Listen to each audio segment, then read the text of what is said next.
तफावत बरीच आहे आपल्याकडे, अगदी 10 जनावरांपासून ते 350-400 जनावर अशी बरेच तफावत आहे त्याच्यात. आता बीव्हीजीने काय केलं ह्याच्यात, विचार हा केला की आज प्रत्येक गाईला सांभाळायला खर्च आहे आणि त्याचं दूध जे येतं ते दूध जेव्हा कलेक्शन सेंटरला जाईल त्यावेळी त्या कलेक्शन सेंटरवाला काय करतो, एक तर दुधाची मोजणी करतो आणि दुसरं त्याचं फॅट किती आणि SNF किती आहे ते बघतो आणि त्याच्या बेसिसवरती त्याचे पैसे ठरतात. म्हणजे आज 4, 3.5, 5, 4, 6, 8 हे असे काही आकडेवारी तुम्ही जर दूध सेंटरला विचारलं तर कळतात. ते कसले असतात आकडेवारी, तर पहिलं असतं ते किती लिटर दूध आलं, समजा 10 लिटर आलं तर 10 लिटर आणि त्याचं फॅट किती होतं तर 3.5 फॅट आहे. ही मोजण्याची प्रत्येक सेंटरमध्ये, कलेक्शन सेंटरमध्ये ही सोय अवेलेबल आहे की त्या दुधाचं फॅट मोजलं जातं. बीव्हीजीच्या प्रॉडक्टने आपण काय केलंय तर आजकाल ह्या दूध संघ किंवा दूध डेअरी हे गाईचं दूध असेल तर हे 4 फॅटच्या आधीचं दूध ऍक्सेप्ट करायला तयार होत नाहीत सहसा, किंवा काही डेअरींनी नियम केलाय की 4च्या आधीचं 4 फॅटच्या कमी असलेल्या फॅटचं दूध असेल तर आमची डेअरी हे दूध स्वीकारणार नाही. तसंच म्हशीच्या बाबतीतही आहे.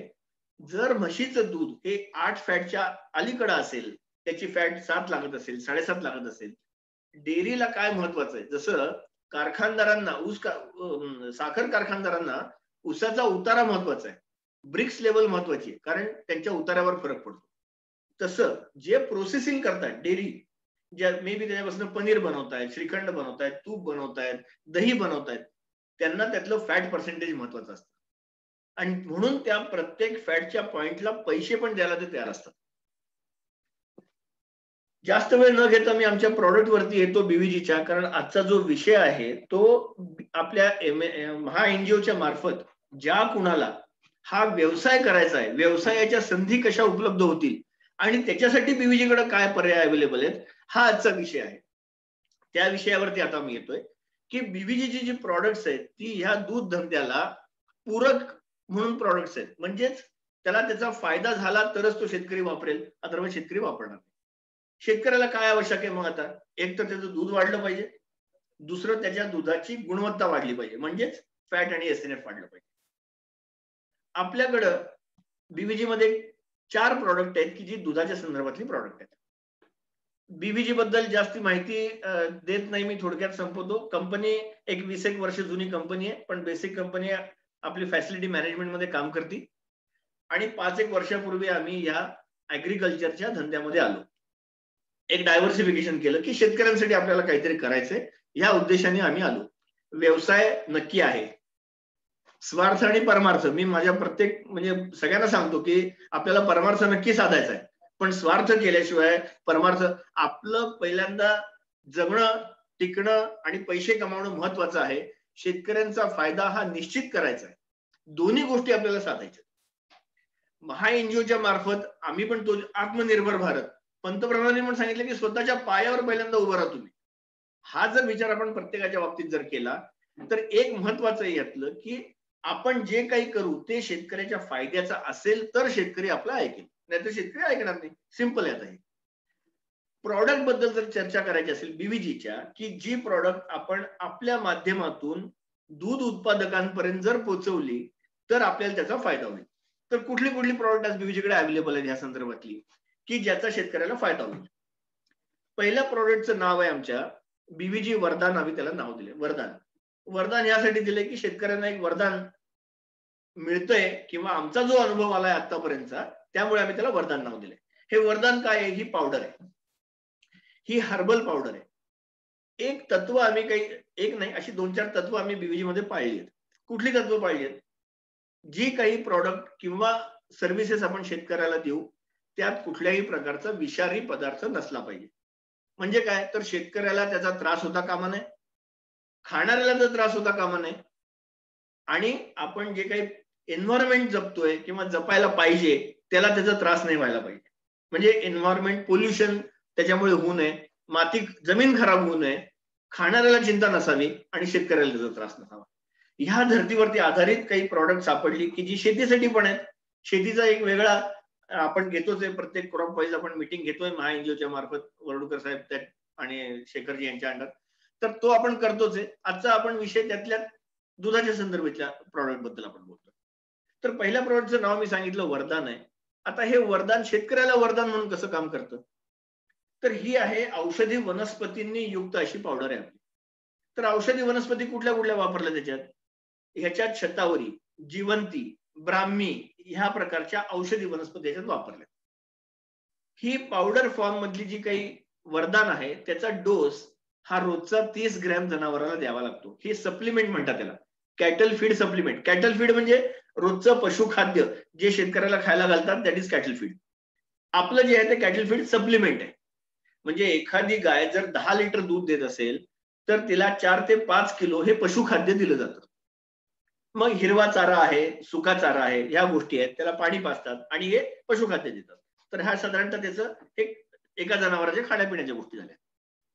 आपण जेव्हा 30 ग्रॅमचा डोस आपल्या हर्बल एक्स्ट्रॅक्टचा पशुखाद्यातून देतो तेव्हा काय होतं, आम्ही असं क्लेम करतोय की त्या गाईचं किंवा त्या म्हशीचं दूध साधारणतः 1.5 ते 2 लिटरनी वाढेल. हे आमचा क्लेम आहे.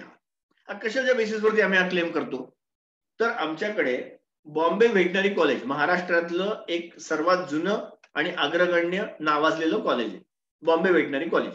बॉम्बे व्हेटनरी कॉलेजचं सर्टिफिकेट आपल्याकडे अवेलेबल आहे की ह्या वरदानमुळे गाईच्या किंवा म्हशीच्या दुधात 1 ते 1.5 लिटर वाढ येते. हे त्यांनी त्यांच्याकडे टेस्ट करून दिलेला रिझल्ट. त्याच्याशिवाय आपण काही जनावरांवरती डायरेक्टली ट्रायल्स घेतल्यात, म्हणजे शेतकऱ्यांकडे घेतल्यात, पण शेतकऱ्यांचा रिझल्ट हा ग्राह्य धरत नाहीत, म्हणून मी पहिल्यांदा बॉम्बे व्हेटनरी कॉलेजचं एक्झाम्पल दिलं. तर बॉम्बे व्हेटनरी कॉलेजचं सर्टिफिकेट आहे. त्याचप्रमाणे ज्या शेतकऱ्यांबरोबर आतापर्यंत आपण काम केलंय त्या शेतकऱ्यांचा रिझल्ट आपल्याकडे आहे. त्याचबरोबर ह्या प्रॉडक्टला इंडियन पेटंट मिळालंय. आणि पेटंट कधी मिळतं, जेव्हा त्याच्या क्लिनिकल ट्रायल्स होतात. क्लिनिकल किंवा इंटरव्हेन्शन स्टडीज म्हणतात. क्लिनिकल ट्रायल ह्युमन हेल्थ बद्दल बोलतात, इंटरव्हेन्शन स्टडीज हा विषय हा जनावरांच्या औषधाच्या बद्दलचा आहे. तर इंटरव्हेन्शन स्टडीज मध्ये 1000 जनावरांवरती जेव्हा ट्रायल घेतल्या गेल्या त्यातनं असं सिद्ध झालंय की कुठल्याही जातीच्या, म्हणजे आज इतक्या प्रकारच्या जाती आहेत, गाईमध्ये आहेत, गीर आहे, साहिवाल आहे, डांगी आहे, पण म्हशीमध्ये आहेत, पंढरपुरी आहे, जाफराबादी आपण म्हणतो. तर कुठल्याही जातीच्या, कुठल्याही विताच्या म्हणजे एखाद्या गाईची किंवा म्हशीची किती वितं होतात, किती वेळा तिला वासराला जन्म देते एखादी गाय किंवा म्हैस, तर ते जवळपास 13 ते 15 वेळा देते. नॉर्मली तिसऱ्या किंवा चौथ्या विताला सगळ्यात जास्त दूध ती गाय किंवा म्हैस देते. म्हणून मी काय सांगितलं, कुठल्याही जातीच्या, कुठल्याही विताच्या आणि कुठल्याही हवामानातल्या. असं नाही की फक्त आपल्या पुण्याचं हवामान चांगलं इथलं इथलेच फक्त गाईचं दूध वाढेल, असं नाही. कुठल्याही हवामानातल्या, कुठल्याही जातीच्या, कुठल्याही विताच्या, कुठल्याही हवामानाच्या गाईचं किंवा म्हशीचं दूध हे वाढवायची ताकद ह्या आपल्या वरदानमध्ये, म्हणून आपण त्याचं नाव वरदान ठेवलंय. आता उन्हाळ्यात आपण एक बघितलं असेल की दूध कमी होतं, गाई किंवा म्हशीचं दूध उन्हाळ्यात कमी होतं. पण आपण जर ह्या वरदानचा डोस जर चालू ठेवला तर असं लक्षात येईल की त्याची लेवल मेंटेन केलेली असेल, म्हणजेच त्या गायीमध्ये 1 ते 1.5 लिटर दूध वाढलेलं असतं. ओके, आता हे कधी द्यायचं जनावराला, तर नॉर्मली गाभ गेल्यानंतर, म्हणजे एखादं गाभ नाही, वासरू जन्म झाल्यानंतर 1 महिनाभर त्याचं दूध असंच वाढतं. म्हणजे काही तुम्ही नाही दिलं तरी सुद्धा हळूहळू दूध 1 महिनाभरापर्यंत वाढतं. म्हणजे ग्राफ बघितला तर ग्राफ पहिल्यांदा वाढतो आणि मग दूध कंटिन्यू होतं आणि मग ते खाली येतं. तर जेव्हा दूध तुमचं कंटिन्यू होणार आहे, म्हणजेच 1 महिन्यानंतर, 1 महिनाभर दूध वाढतंच मग गाईचं किंवा म्हशीचं व्याल्यानंतर. 1 महिन्यानंतर किंवा 30 दिवसानंतर जर वरदानचा डोस चालू केला तर तुमच्या लक्षात येईल की साधारणतः 1 ते 1.5 लिटर वाढ ही आपल्याला त्या गाईच्या किंवा म्हशीच्या दुधात आढळून येते. आता ह्याचा अजून एक सांगायचा मुद्दा काय आहे याच्यातला, तर कॉस्ट बेनिफिट अनालिसिस. शेतकरी काय म्हणेल की बाबा 1 लिटर दूध वाढतं, पण तुमचा खर्च किती आहे? तुमचा खर्च जर मला 25 रुपये, गाईला आज गाईच्या दुधाचा रेट किती आहे? 25 रुपये लिटर आहे. म्हशीचा दुधाचा रेट किती आहे? 40 रुपये लिटर आहे. तर 40 रुपयाचं जर तुमचं प्रॉडक्ट असेल, 40 रुपयाचं माझं 1 लिटर दूध वाढणार असेल, तर मला काय उपयोग नाही त्या वरदानचा. आपल्या वरदानचं 1 पाकिट आम्ही 1 किलोचं केलंय.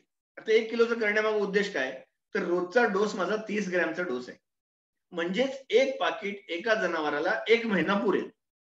त्याची किंमत आहे 350 रुपये एका पाकिटाची किंमत. म्हणजे माझा रोजचा खर्च झाला 12 रुपये.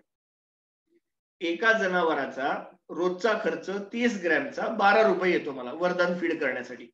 पण त्याच्याबरोबर आपण जे काही सुका कचरा, सुका चारा, हिरवा चारा आणि पशुखाद्य हे तुम्ही जे देता ते द्यायलाच पाहिजे. त्याच्यात कमी करून, कारण हे त्याला अल्टरनेट नाहीये किंवा हे त्याला रिप्लेसमेंट नाहीये, हे द्यावं लागतं. त्याच्याबरोबर आपण जर वरदान दिलं तर त्या गाईचं दूध 1 ते 1.5 लिटरनी वाढेल. आणि हीच उदाहरणं आपल्याकडे आहेत आणि त्याच्या बेसिसवर आपण सांगतोय.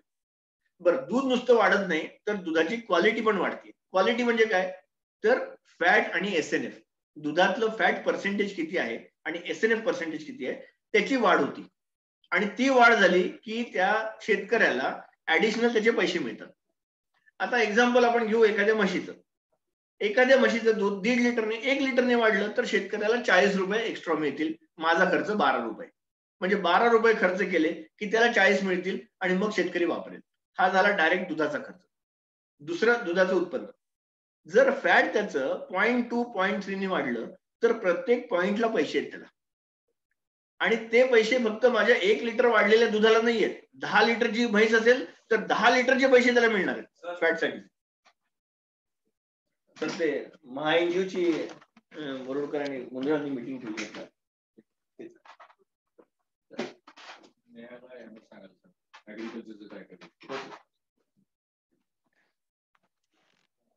सॉरी, चेअरमन साहेब हनुमंतराव गायकवाड साहेब आले होते. Anyway, will continue. गाईचं आपण जर एक्झाम्पल घेतलं तरी सुद्धा 12 रुपये माझा रोजचा खर्च आहे आणि एका गाईचं 1 लिटर जरी वाढलं तरी शेतकऱ्याला 25 रुपये मिळणार आहेत आणि परत फॅटचे जे काही एक्स्ट्रा मिळतील ते मिळतील. त्यामुळे कॉस्ट बेनिफिट अनालिसिस जरी केलं तरी शेतकऱ्याचा फायदा आहे. आणि एकंदरीत जर एखाद्या गाईचं किंवा याचं दूध किती वाढते, फॅट किती वाढते बघितलं तरी त्याचा फायदा आहे. त्यामुळे शेतकऱ्याला फायदा नाही झाला तर त्याचा वाढ होणार नाही. आणि म्हणून आम्हाला याचा जो काही चांगला बेनिफिट मिळतोय तो ह्याच्याचमुळे मिळतोय की शेतकऱ्याचा फायदा होतोय. हे झालं पहिलं प्रॉडक्ट आमचं वरदान. दुसरं प्रॉडक्ट आमचं आहे ज्याचं नाव आहे बीव्हीजी रज्जो. बीव्हीजी रज्जो हे प्रॉडक्ट भाकड जनावरांच्यासाठीच आहे. आता एखाद्या शेतकऱ्याकडं जर काही 10 गायी असतील तर त्यातल्या 2 किंवा 3 गायी या भाकड असतात. म्हणजेच 15 ते 20% जनावरं ही आज महाराष्ट्रात नाही, भारताचं जरी उदाहरण घेतलं तरी कमीत कमी 15 ते 20% भाकड जनावरं ह्या देशात अवेलेबल आहेत. आता जेव्हा एखादी गाय किंवा एखादं म्हैस दूध देत नाही तर बाकीच्या गाई म्हशींच्या दुधातून मिळणारा जो फायदा आहे तो सगळा फायदा त्या एका म्हशीत जातो किंवा एका गाईत जातो जी दूध देत नाही. कारण त्याला सांभाळायला खर्च आहे शेतकऱ्याला. त्याला खायला घालावं लागतं, त्याला रोज पाणी पाजावं लागतं, त्याची स्वच्छता बघायला लागते, त्यासाठी माणूस ठेवावा लागतो. आता शेतकऱ्याला एखाद्याला विचारलं की बाबा हे भाकड जनावर आहे तुला किती खर्च येतो, तो सांगू शकणार नाही. कारण हा विचार केला नाही ना त्याने कधी. आम्ही काय केलं, आम्ही थोडा अभ्यास केला त्याचा की बाबा काय त्याला काय खर्च येतोय त्याला शेतकऱ्याला. तर एका जनावराला सांभाळायला साधारणतः 150 रुपये रोजचा खर्च आहे. रोजचा 4 किलो पशुखाद्य, हिरवा चारा, सुका चारा, पाणी, माणूस, स्वच्छता, ह्या गोष्टी आपण जेव्हा त्याचं गणित मांडू तेव्हा लक्षात येईल की 150 ते 200 रुपये खर्च येतो. 150 रुपये जरी धरलं तरी साधारणतः महिन्याला 4 ते 5,000 रुपये, वर्षाला 60,000 रुपये. वर्षाला 60,000 रुपये त्या जनावरांवरती खर्च होतात. दूध काही देत नाही कारण ते भाकड असतं. त्यानंतर तो डॉक्टर आणतो शेतकरी, त्या डॉक्टरवरती खर्च करतो, प्रयत्न करतो की बाबा कधीतरी माझी गाय ही गाब जाईल, ती माझ्यावर येईल, त्याला मी AI आर्टिफिशियल इन्सेमिनेशन करेन आणि गाब गेले की मग ते दूध द्यायला चालू करेन. साध्या आपल्या घरातल्या आपल्या कुत्र्या मांजरांचा लळा लागतो, जनावरांचा लळा लागणं काही चुकीची काही संकल्पना नाहीये. शेतकऱ्याला इतका त्याचं इमोशनल त्याचा टच असतो की नॉर्मली तो विकायला जात नाही जनावर. जरी भाकड असलं तरी विकायला जात नाही, सांभाळतो. 1.5-2 वर्ष जरी सांभाळलं आणि नाही झालं तर मग शेवटी काही नाईलाज असतं, मुलाची फी भरायची आहे, मुलीचं लग्न ठरलंय, त्याला पैसे पाहिजे, मग तो विकायला जातो आणि विकतो कुणाला, मग शेवटी कसायला विकावं लागतं. ते गोहत्या प्रतिबंधक कायदा वगैरे सगळं आहे, पण आपल्याकडं बऱ्याच मार्गाने गायीची म्हशीची अशी विक्री होती जी दूध देत नाहीत आणि मग शेवटी 5 ते 10,000 रुपयाला विकावं लागतं त्या शेतकऱ्याला. बीव्हीजी रज्जो आम्ही काय केलंय, असं प्रॉडक्ट काढलंय की 2-2 वर्ष जी जनावरं माझावर आलेली नाहीयेत, जनावरांच्या 3-4 तक्रारी असतात की ज्याच्यामुळे गाभ जात नाही किंवा प्रेग्नंट होत नाही. त्यातली पहिली तक्रार म्हणजे माझाची तक्रार असते, माझावर येत नाही. किंवा शेतकऱ्यांच्या भाषेत किंवा जे काही व्हेटनरी डॉक्टर आहेत ते म्हणतात मुका मास दाखवतात. ह्या काही संकल्पना त्यांच्या बोलण्यातनं कळतात आपल्याला.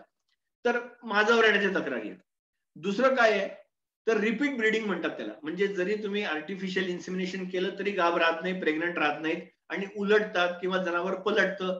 ही एक बोलताना शेतकरी सांगतात की माझी म्हैस 3 वेळा उलटली, माझी 4 वेळा उलटली. हा एक प्रकार आहे. आणि तिसरं, स्त्री बीजांडाच्या त्याची डेव्हलपमेंट कंप्लीट झालेली नसते म्हणून गाभ राहत नाही. तर ह्या 3 प्रकार साधारणतः लक्षात येतात की ज्याच्यामुळे जनावर गाभ राहत नाहीत.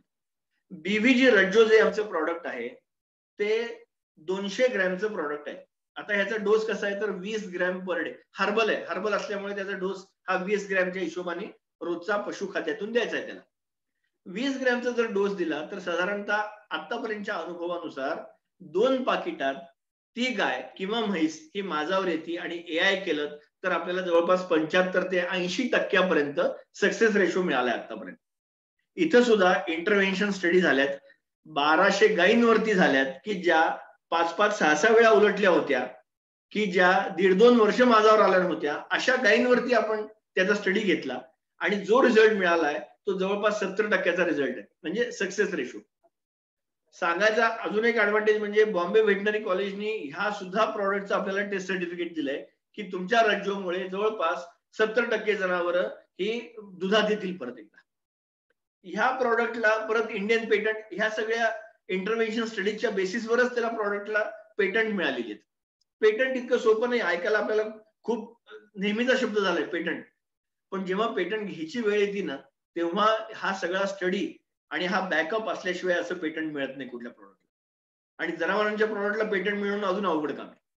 तर ह्या दोन्ही प्रॉडक्टला म्हणजे मगाशी सांगितलेलं वरदान आणि आता सांगितलेलं रज्जो, या दोन्ही प्रॉडक्टला पेटंट इंडियन पेटंट आहे, युएस पेटंट आहे. आणि हर्बल आहेत प्रॉडक्ट, कुठल्याही जनावराला अपाय होणार नाही, उपायच होईल त्याचा. ओके, हे झाले दुसरं.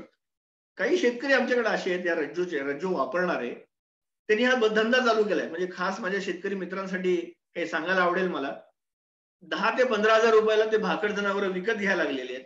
माझ्या प्रॉडक्टचा एका जनावरासाठीचा खर्च 1,000 रुपये, जास्तीत जास्त खर्च 1,000. 2 पाकिटात झालं तर माझ्या मते 600 का 700 रुपयामध्येच ते जनावर परत एकदम गाभ राहतं, ते म्हणजे प्रेग्नंट होऊ शकतं. 5 पाकिटं म्हणजे मॅक्सिमम, ज्याला म्हणजे आपल्या स्त्री बीजांडाच्या ज्या तक्रारी आहेत, गर्भाशयाची वाढ झालेली नाहीये, त्याच्यासाठी 4 ते 5 पाकिट द्यावे लागतात आणि खर्च 1,000 रुपयापर्यंत जातो. म्हणजे जास्तीत जास्त खर्च एका जनावराला 1,000 रुपये. 10 ते 15,000ला जनावर घ्यायचं, त्याला रज्जो द्यायचं, त्याचा गाभ घालवायचा, एआय करायचं आणि 60 ते 70,000 रुपयाला आज प्रेग्नंट जनावर विकलं जातं. हा धंदा शेतकऱ्यांनी चालू केलाय. म्हणजे त्याच्या ह्या प्रॉडक्टचं इफेक्टिव्हनेस एवढा आहे की काही जणांचा विश्वास त्याच्यावरती एवढा आहे की त्यांना हे परवडतं की भाकड जनावर विकत घ्यावं आपण. कारण आज नवीन जनावर विकत घ्यायला गेला की त्याचा खर्च किंवा त्याची किंमत 60 ते 70,000 रुपये किंमत आहे जनावरांची. तर ह्या मार्गातून काही शेतकऱ्यांनी आपापला व्यवसाय चालू केलाय. त्याच्यामुळे रज्जो प्रॉडक्ट हे खूपच जास्त शेतकऱ्याच्या दृष्टीने फायद्याचं आहे.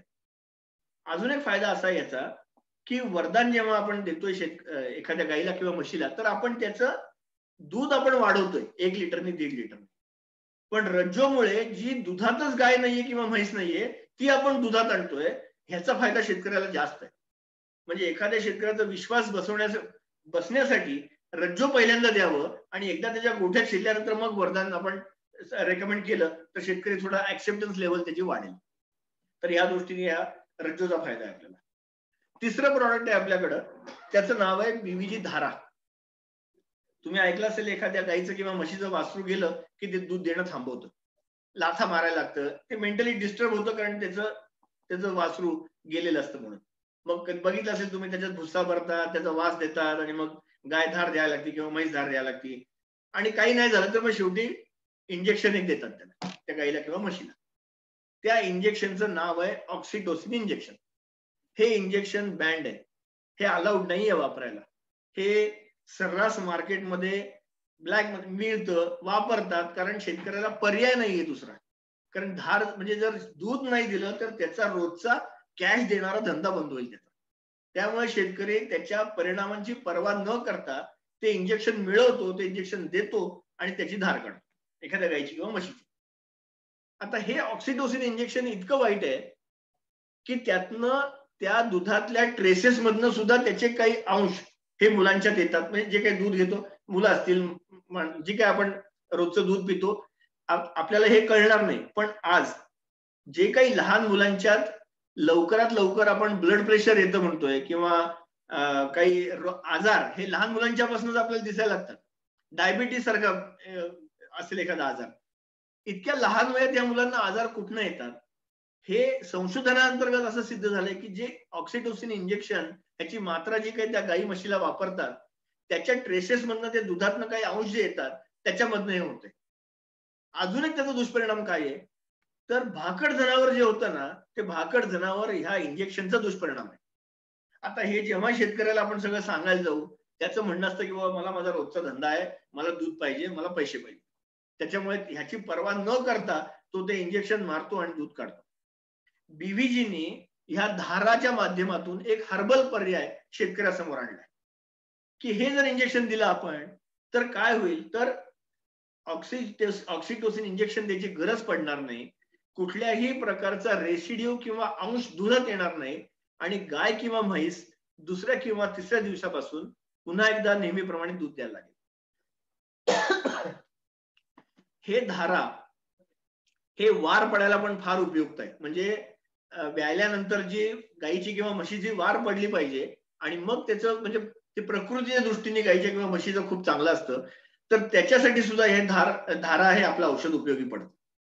तर ही 3 प्रॉडक्ट जी आहेत ही 3 प्रॉडक्ट आपण या गाई म्हशींसाठी आणली आहेत. एक मी सांगितलं दूध वाढीसाठी आणि दुधाच्या गुणवत्ता वाढीसाठी, दुसरं प्रॉडक्ट सांगितलं भाकड जनावरांच्यासाठी, तिसरं प्रॉडक्ट सांगितलं की जे ऑक्सिटोसिन इंजेक्शन देतात धार देण्यासाठी, ते इंजेक्शनला पर्याय म्हणून एक आपण काढलं. अजून एक आमच्याकडे एक औषध आहे त्याचं नाव आहे बीव्हीजी ऑल क्लिअर. हे ऑल क्लिअर म्हणजे काय आहे तर आतून आणि बाहेरून क्लिअर करणारं जनावराला औषध आहे. म्हणजेच आतले जंत आणि वरची गोचिड ही आपण जर काढली, त्याला निर्मूलन जर त्याचं केलं तर जे काही प्रॉडक्ट आपण देतोय किंवा खायला प्यायला घालतोय त्याचं योग्य समाधान किंवा शेतकऱ्याला लाभेल. कशामुळे? दूध मिळाल्यामुळे. तर वरदान जरी चालू करायचं असेल किंवा रज्जो चालू करायचं असेल तर त्याच्यासाठी आम्ही रेकमेंड असं करतो की तुम्ही पहिल्यांदा डिवर्मिंग करून घ्या. डिवर्मिंग म्हणजे हे जे आतले आणि बाहेरचे म्हणजे गोचिड आणि आतले जंत हे पहिल्यांदा जर क्लिअर झाले, कारण अदरवाईज तुम्ही जे खायला देताय ते जर हे जर जीवाणूच खायला लागले तर दुधामध्ये त्याचा परिणाम दिसून येतो आणि आपल्याला आवश्यक ते रिझल्ट आपल्याला मिळत नाही. हे साधारणतः 4-1 महिन्यांनी आम्ही हे रिपीट करायला सांगतो. म्हणजे वर्षातून 3दा डिवर्मिंग करावं जनावरांचं.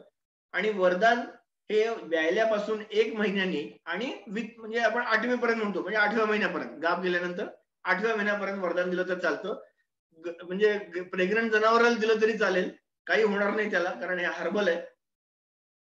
जे रज्जू आहे ते भाकड जनावरांच्यासाठीचे आहे आणि जे धारा आहे हे मात्र ज्या जनावराची एखादी गाय किंवा वासरू गेला असेल म्हणजे देत नसेल धार तर त्यासाठी म्हणून आहे. तर हे 4 प्रोडक्ट आपल्याकडे अवेलेबल आहेत.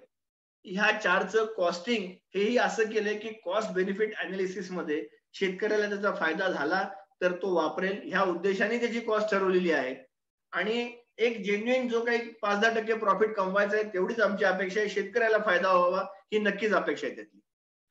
वरुणकर सर, तुमच्या संमतीने मला एक व्हिडिओ फक्त एक जरा सगळ्यांना दाखवायचा होता, कारण माझ्यावरती कदाचित विश्वास ठेवणार नाही पण भारताचे जे काही 10 वर्ष कृषी मंत्री होते आदरणीय शरदरावजी पवार, आम्ही काही राष्ट्रवादी पक्षाशी निगडीत किंवा भारतीय जनता अशा निगडीत कुठल्या पक्षाशी नाही आहोत, पण त्यांच्या ज्ञानाला आम्ही नक्कीच महत्व देतो आणि त्यामुळे आम्हाला त्यांचा आदर आहे. आणि आम्ही ह्याचे प्रयोग त्यांच्याच गोठ्यातल्या मशीनवरती केले आणि त्यांना अनुभव मिळाला शरद पवारजी साहेबांना, आणि मग त्यांनी त्यांची प्रतिक्रिया व्यक्त केली. तर एक 1.5 मिनिटाचा व्हिडिओ आहे, आपली परवानगी असेल तर जरा मला व्हिडिओ शेअर करायचा होता, फक्त 1-1.5 मिनिटाचा, मग परत कंटिन्यू. हो सर प्लीज पहा बरं तुमचं शेअरिंग येते का पहा. शेअरिंग ऑप्शन आहे तिथं स्क्रीन. हो सर आहे, सर आहे. मिळालं का तुम्हाला? होय सर. हा तुम्ही करा सर लाईव्ह करा.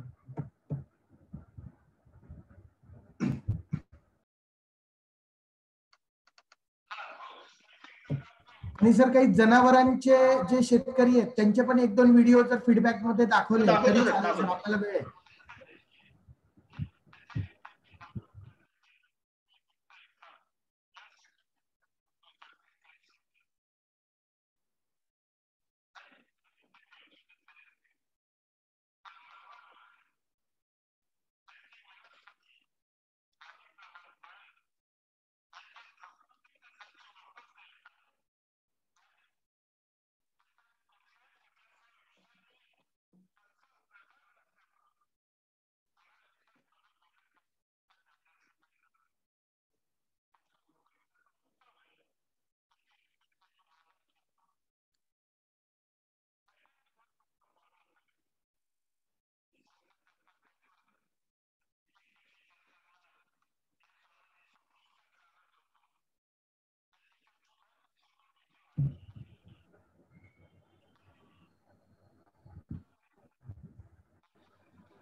मला वाटतं सर चालू करतायत, अजून चालू झालेलं नाहीये.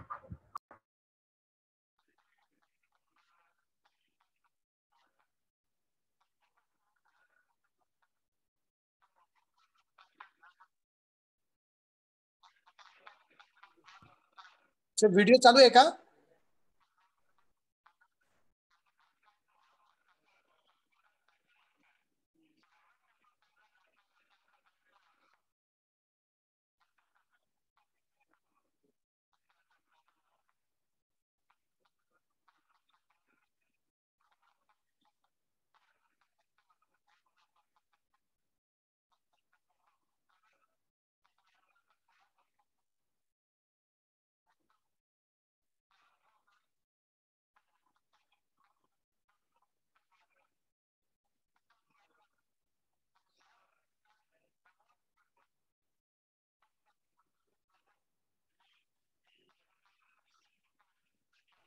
गणेश सर व्हिडिओ लावलेला आहे का?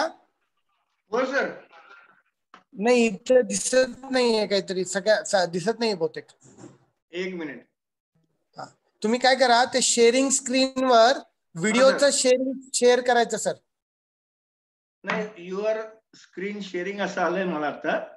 बरोबर आहे, त्याच्यामध्ये तुम्ही व्हिडिओ सिलेक्ट करायचा सर. व्हिडिओ म्हणजे त्या ऑप्शन्स मध्ये शेअरिंग स्क्रीन ज्यावेळेस आपण करतो. एक मिनिट, माझ्याकडे हा व्हिडिओ दिसला नाही का आता? म्हणजे नाही दिसलाय, तेच तो थोडासा. 1 मिनिट. नाही, माझ्या इथे तर म्हणजे ऑप्शन तोच आलाय की ऍप्लिकेशन शेअर करावं लागतं सर. ऍप्लिकेशन शेअर करायचं म्हणजे ते ऍप्लिकेशन तो घेतो असं. 1 मिनिट, माझ्याकडे आहे का मी पाहतो. बघा सर. साहेबांचा व्हिडिओ ना. आता मग नुसती स्क्रीन दिसते का आता? हा, स्क्रीन दिसत. हो हो, सॉरी.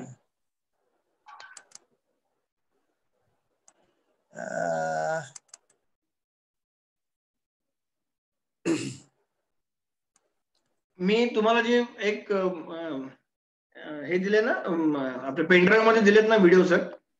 हो सर. हा, त्याच्यात वरदानचे व्हिडिओ आहे सर. त्यातला शरद पवार साहेबांचा कुठलाही व्हिडिओ होते का? सगळ्या शेतकऱ्यांचे माझ्याकडे जवळपास 25 व्हिडिओ आहेत. रंजूचे पण आहेत, वरदानचे पण आहेत. हो सर.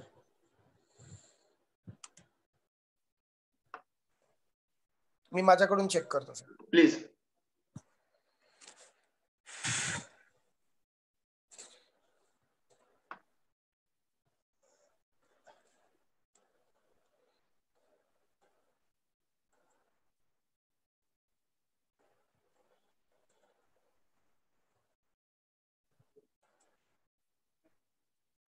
वरदानचे भरपूर व्हिडिओ आहेत. त्याच्यामध्ये पवार साहेबांचा एक व्हिडिओ आहे. हो, तोच लावा सर. 1 मिनिट, मी तो ओपन करतो.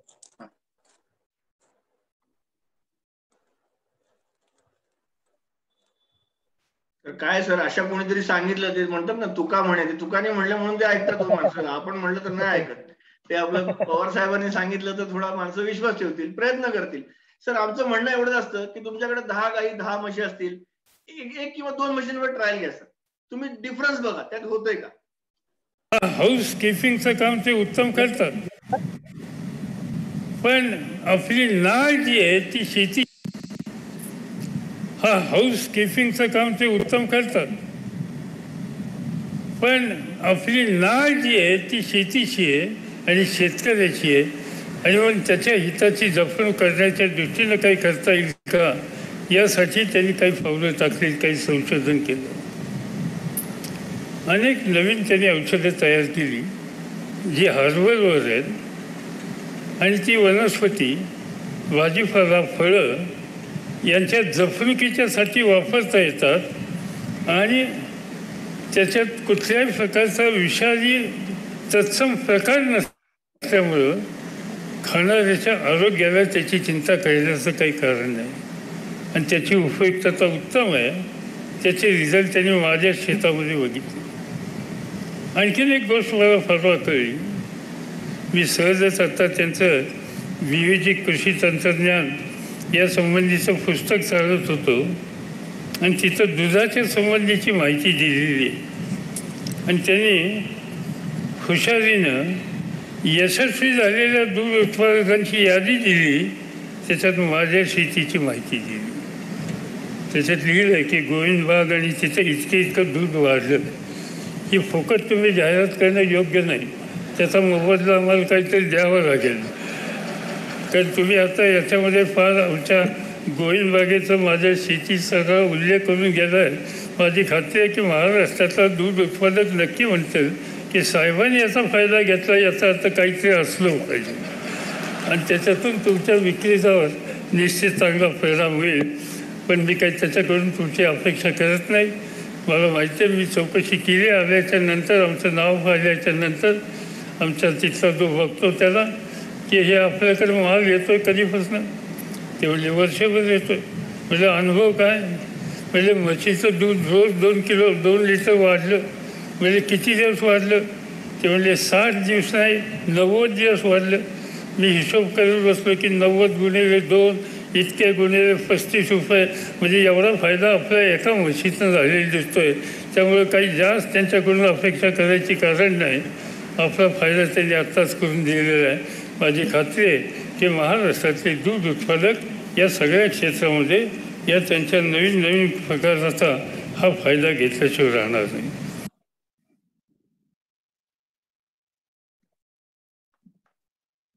आपण अजून 1-2 व्हिडिओ लावूया शेतकऱ्यांचे. सर लावा एक. तुम्हाला हे स्क्रीन दिसतीये सर तुम्हाला? हो दिसतीये सर मला. कुणाचा लावू सांगा सर. दत्ता कदम म्हणून आहेत, सुरेश बाटे आहेत. सुरेश बाटे लावा सर.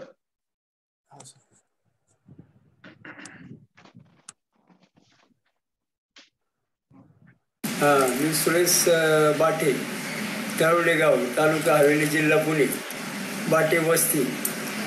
मला माझ्याकडे 4 म्हशी 3 गाय आहेत आणि ते माझे म्हैस मी 75,000ला आणली. तिला ते आजार झाला, थोड्या दिवस ती काही दूध देणार. नंतर मी काय केलं की डॉक्टरला म्हटलं होतं की ती दिवस 10-15,000 रुपये खर्च केला. डॉक्टर मला शक्यतो दूध द्यायची नाही आली. एका डेअरीमध्ये मला अक्षय लोखंडे भेटली. त्यांना मी सांगितलं बा आमची म्हैस काय दूध देत नाही, 1 महिना झाले वेलेली. ते अक्षय लोखंडे म्हणले की मी बरं ठीक आहे, मी एक पावडर आणून देतो तुम्हाला. ते वरदान पावडर म्हणून त्यांनी आणून दिली. त्याच्यापासून मला फायदा झाला. म्हैस माझे 1 थेंबर बी दूध देत नव्हती, पण ते वरदान पावडरमुळे मला 7 लिटर दूध द्यायला लागले आणि मी बाजारात ते 40 रुपये लिटरने दूध विकतो आणि 280 रुपये त्याच्यापासून फायदा मला मिळतो वरदान पावडर.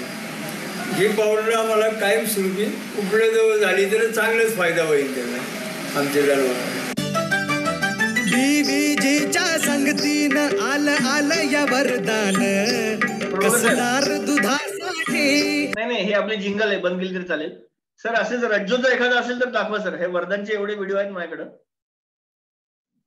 रज्जो म्हणून एक आहे आपली जी भाकड जनावरांच्या साठीच आहे.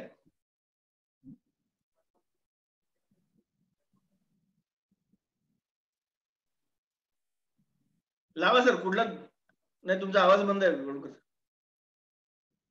हा, पाशा पटेल आहे, श्रीकांत वाले, पटेल लावा सर. काय अशी पाशा पटेल साहेबांचा लावा. अशी मोठी माणसं जे सांगतात ते जास्त महत्वाचं आहे. ऍटलिस्ट त्यांना अनुभव आला म्हणून या माणसाने असे व्हिडिओ दिले सर आपल्याला. Yes sir.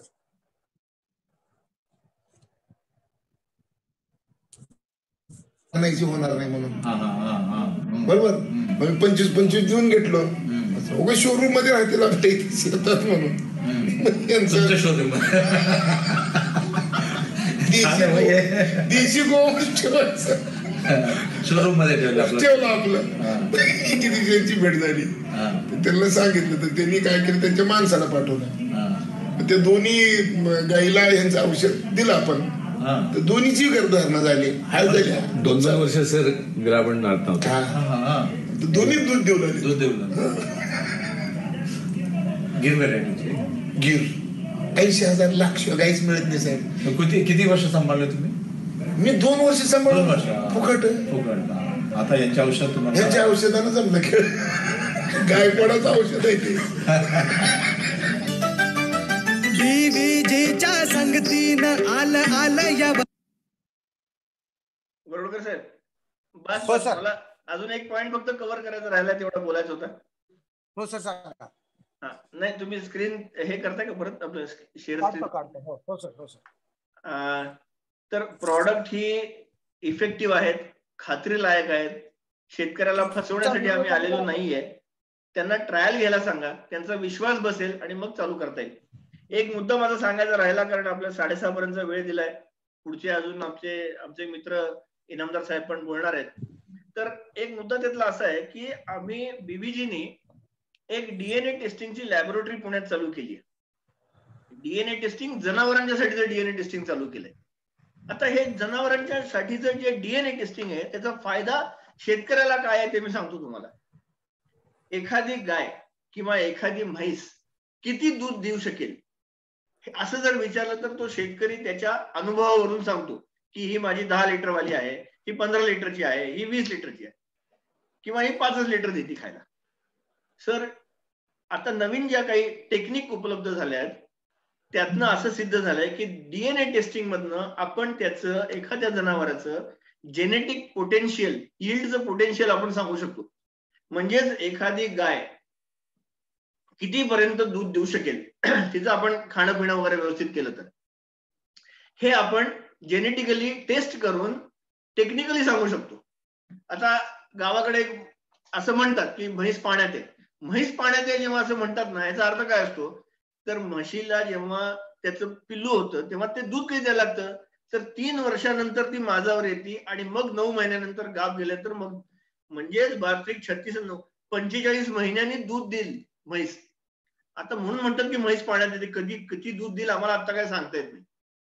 डीएनए टेस्टिंगचा फायदा असा आहे की जन्मल्याबरोबर आपण त्या म्हशीचं जेनेटिक पोटेन्शियल किती असेल 45 महिन्यानंतर, किंवा गायीच्या बाबतीत जी 18 महिन्यानंतर माझावर येईल, 9 महिन्यानंतर गाभ गेल्यानंतर दूध द्यायला लागेल, म्हणजे 27-28 महिन्याला, ते आपण इमिजिएटली सांगू शकू की ह्या गायीचं किंवा म्हशीचं पोटेन्शियल किती आहे. तसंच जेव्हा एखादा बाजार भरलेला असतो किंवा गाई म्हशी विकत आणतात तेव्हा मधला एजंट सांगतो ही 15 लिटरची गाय आहे, ही 20 लिटरची म्हैस आहे, आणि त्याच्याप्रमाणे त्याची किंमत ठरते.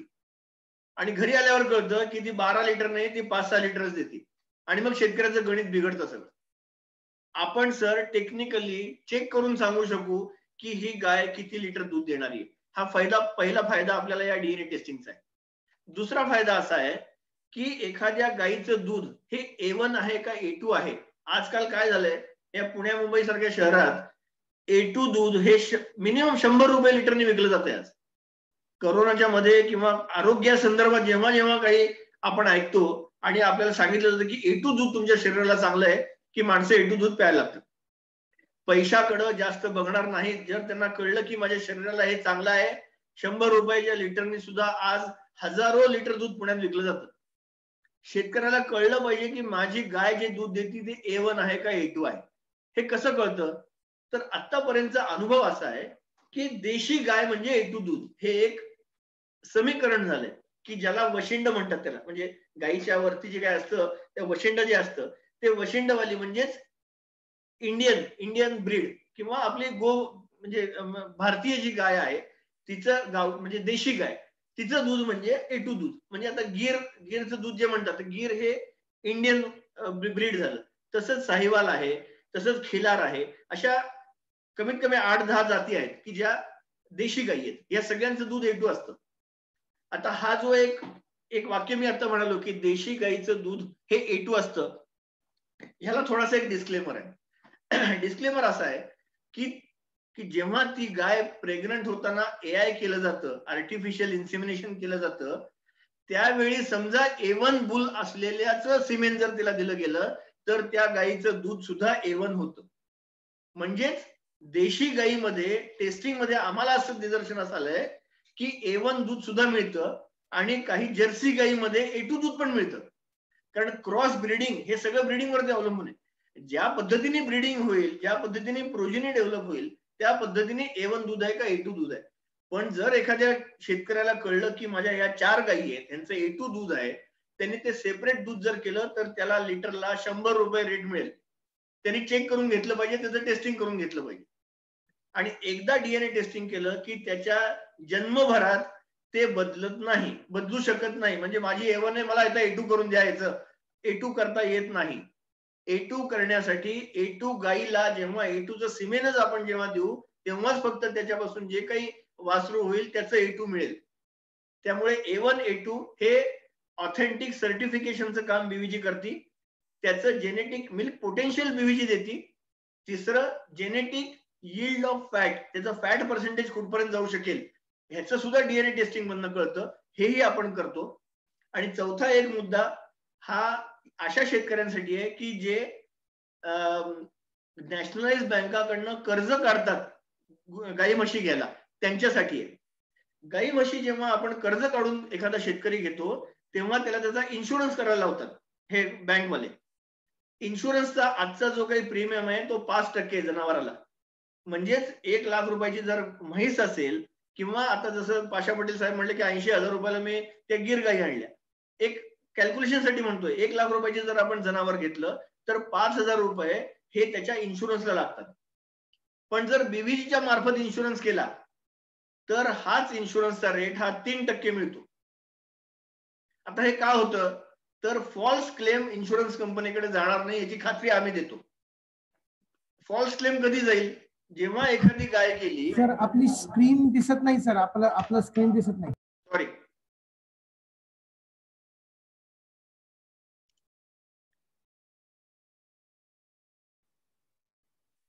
दिसते आता?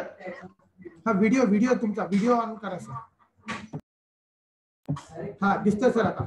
Okay sir, thank you. ओके. तर एखाद्या काय सांगतो तुम्ही, हा इन्शुरन्स बद्दल बोलतो. सॉरी, गाई म्हशीचा इन्शुरन्स हा 5% होतो. जर 5,000 रुपये जर इन्शुरन्सला लागले आणि जर तुम्ही BVGच्या मार्फत इन्शुरन्स केला तर 3,000 रुपयात इन्शुरन्स करून मिळतो आणि राहिलेल्या 2,000 आपण त्याचं हे DNA टेस्टिंग करून देऊ शकू. आता या DNA टेस्टिंगचा फायदा इन्शुरन्स कंपनीला मी जर सांगितलं होता की फॉल्स क्लेम येणार नाही. कारण एखादी गाय म्हैस जर गेली तर त्याच गायीचं किंवा म्हशीचा इन्शुरन्स केला होता हे DNA टेस्टिंग वरून आम्ही परत एकदा सर्टिफाय करून देऊ शकू. त्यामुळे कुठल्याही कंपनीला किंवा शेतकऱ्याला खात्री आम्ही देतोय 100% की तुझा क्लेम रिजेक्ट होणार नाही, 100% तुला क्लेम मिळेल. हे पहिलं. दुसरं अजून एक त्यातला ऍडव्हान्टेज ह्या जेनेटिक मिल्क यील्ड मधलं तुम्हाला सांगतो. एखाद्याकडे समजा 100 गायी आहेत किंवा गाई म्हशी आहेत, त्यांनी जेनेटिक यील्डनी आपलं टेस्टिंग करून घेतलं तर आम्ही त्याला सजेशन काय देतो की त्याचं गोठा बघणारा आजकाल सगळेजण भैया लोक आहेत. ते रोज सकाळी उठतात, सगळ्यांच्या पाट्या तयार असतात, पाठीमध्ये खायला घालतात, प्रत्येक गाई समोर ठेवतात. हा त्याचा खुराक रोजचा खायचा. पण जर टेस्टिंग करून घेतलं तर आपण सांगितलं की 5 ते 10 लिटरच्या गाई वेगळ्या बांधा, 10 ते 15 लिटरच्या वेगळ्या बांधा, 15 ते 20 लिटरच्या गाई म्हशी वेगळ्या बांधा. आणि 5 लिटरच्या गाईला तुम्ही एवढं खायला देऊ नका, 20 लिटरच्या गाईला थोडंसं जास्त द्या. म्हणजे तुमची इनपुट कॉस्ट किंवा इनपुट खाद्य सेम ठेवायचं, पण ते डिफर करावं लागेल की जी जास्त गाय म्हशी खाती तिला थोडं जास्त द्या, जी कमी खाती कारण तिला जास्त जरी दिलं तरी ती 5 लिटर वाली ती 5च लिटर देणार, ती जास्त देणार नाही. त्याचं जेनेटिक मिल्क यील्ड पोटेन्शियलच तेवढं आहे त्याचं. तर हा फायदा शेतकऱ्याला झालेला आहे. इथं 300-400 गाई म्हशीवाले काही गोठे आहेत पुण्याच्या आसपास, त्यांनी आपल्याकडनं हे टेस्टिंग करून घेतलं आणि त्यांची इनपुट कॉस्ट त्यांनी सेम ठेवून आउटपुट मात्र वाढले. म्हणजे एखाद्या म्हशीला गाईला जास्त खायला घातलं आणि तिचं पोटेन्शियल असेल तर ती जास्त दूध देईल, आणि एखाद्या म्हशीचं आपण जर कमी केलं तर आपला खर्च कमी होईल. म्हणजे खर्च कमी करणं आणि उत्पन्न वाढवणं, ह्या पद्धतीत शेतकऱ्याला जर फायदा झाला तर ह्या डीएनए टेस्टिंगचा फायदा होईल. तर हे डीएनए टेस्टिंग आपण त्याच्या ब्लड सॅम्पल वरून करतो. एक पेपर आहे आपल्याकडे, मी तुम्हाला तो पेपर दाखवतो. काही फार मोठं अवघड काम नाहीये डीएनए टेस्टिंग. म्हणजे डीएनए टेस्टिंग करणं अवघड आहे, त्याच्यासाठी सॅम्पल आणून हा काही मोठा विषय नाहीये.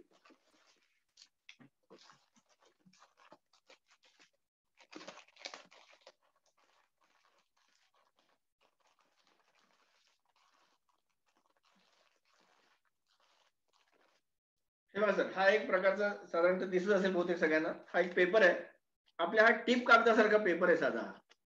याला FTA पेपर म्हणतात आणि ह्याला अशी 4 होल्स आहेत. ह्याच्यावर गाई किंवा म्हशीचं ब्लडचं सॅम्पल 2-2 थेंब फक्त टाकायचं याच्यावरती, आणि त्याच्या खाली जी जागा दिली आहे त्याच्यावर तुम्ही गाईचं नाव, म्हणजे तुम्ही नावाने जर तिला काही ओळखत असाल किंवा काही नाव ठेवलं असेल किंवा तिच्या कानाला जर काही बिल्ला लावला असेल तर बिल्ल्याचा नंबर फॉर आयडेंटिफिकेशन ओनली. तर हे जर केलं तर ह्या 2 थेंबाच्या ब्लड मधनं आपण डीएनए एक्सट्रॅक्ट करतो आणि त्याच्यापासून हे पुढचे सगळे आपण टेस्ट करतो. म्हणजे त्याचं मिल्क यील्ड, त्याचं A1 A2, त्याचं फॅट, हे सगळ्या गोष्टी आपण या ब्लड सॅम्पल वरून चेक करतो आणि या ब्लड सॅम्पलच्या माध्यमातून आपण डीएनए एक्सट्रॅक्ट करून त्याचं टेस्टिंग करतो पुढे. तर हे एक वेगळ्या प्रकारचं काम शेतकऱ्यांसाठी म्हणून बीव्हीजीने चालू केलंय. तर हा एक संदर्भ फक्त मला मगाशी वरुडकर साहेब द्यायचा राहिला होता. तर मी काही प्रश्नोत्तर असतील तर आपण घेऊयात यावेळी. अदरवाईज आपले इनामदार साहेब आहेत, त्यांना पुढचं एक अर्ध्या पाऊण तास सेशन घ्यायचं होतं. आहेत सर, प्रश्न उत्तर आहेत. हा सर. मी सगळ्यांना विनंती करतो की आपले जे प्रश्न आहेत ते आपण चार्ट वर टाका, म्हणजे आपल्याला बोलता येईल. सर मी चार्ट वाचून तुम्हाला एक एक प्रश्न सांगतो. म्हशीचं दूध हे A1 आहे का A2 आहे असं काही जण विचारतायत. सर म्हशीमध्ये A1 A2 नाहीये, म्हशीचं A2 दूध आहे, पण त्याचं फॅट खूप जास्त असतं म्हशीचं. म्हणून नॉर्मली ते जी माणसं आपल्या म्हणजे आजकाल ते वजन कमी करणं आणि डाएटवर राहणं हे जे आहे ते गाईचं दूध प्रिफर करतात. आणि गाईच्या दुधातच फक्त A1 A2 प्रकार आहेत. म्हशीच्या दुधात फक्त A2 आहे, पण त्याचं फॅट जास्त असतं. म्हणजे चहाला तुम्ही म्हणाला तर म्हशीचं दूध कधीही चांगलं लागतं कारण त्यात फॅट प्रमाण जास्त असतं. गाईच्या दुधाचा चहा एवढा चांगला लागत नाही. पण प्रश्नाचं उत्तर देत असेल तर A1 A2 हा प्रकार फक्त गाईमध्ये सर, म्हशीमध्ये नाहीये प्रकार. सर दुसरा प्रश्न असा आहे, डीएनए टेस्टिंग साठी सॅम्पल म्हणून काय पाहिजे. सर मी आता हा जो कागद दाखवला, मला ब्लड सॅम्पल पाहिजे सर त्या एखाद्या गाईचं किंवा म्हशीचं. तर हा कागद म्हणजे मी कोणी सांगितलं तर हा देऊ शकेन, किंवा हा FTA पेपर मेडिकल दुकानात मिळतो, पण हा सगळ्या मेडिकल दुकानात मिळत नाही कारण एवढं शास्त्र अजून पुढे नाही गेलं की सगळ्यांकडे हा पेपर उपलब्ध होईल. कारण ब्लड आणणं हे खूप खर्चिक काम आहे, पण ह्या कागदाच्या माध्यमातून ते खूप सोपं झालंय आता. हे नुसतं बंद केलं आणि कुरिअरने जरी पाठवलं तरी आपल्याकडे ब्लड येतं. फक्त हे ब्लड वाढलं पाहिजे, म्हणजे एक ब्लड दुसऱ्या ब्लड मध्ये मिक्स होऊ नये, एवढीच फक्त त्याचं आपण काळजी घ्यायची, बाकी काही नाही. सर डीएनए सॅम्पल साठी किती रुपये लागतात. सर साधारणतः एका टेस्टला 800 रुपये लागतात, पण ही 1 टाइम टेस्ट असते. म्हणजे एकदा A2 झालं की आयुष्यभर त्या गाईचं दूध A2 राहील. किंवा यील्ड आपण प्रेडिक्शन घेतलं तर ते जेनेटिक पोटेन्शियल येते, आपण काही चेंज नाही करू शकत.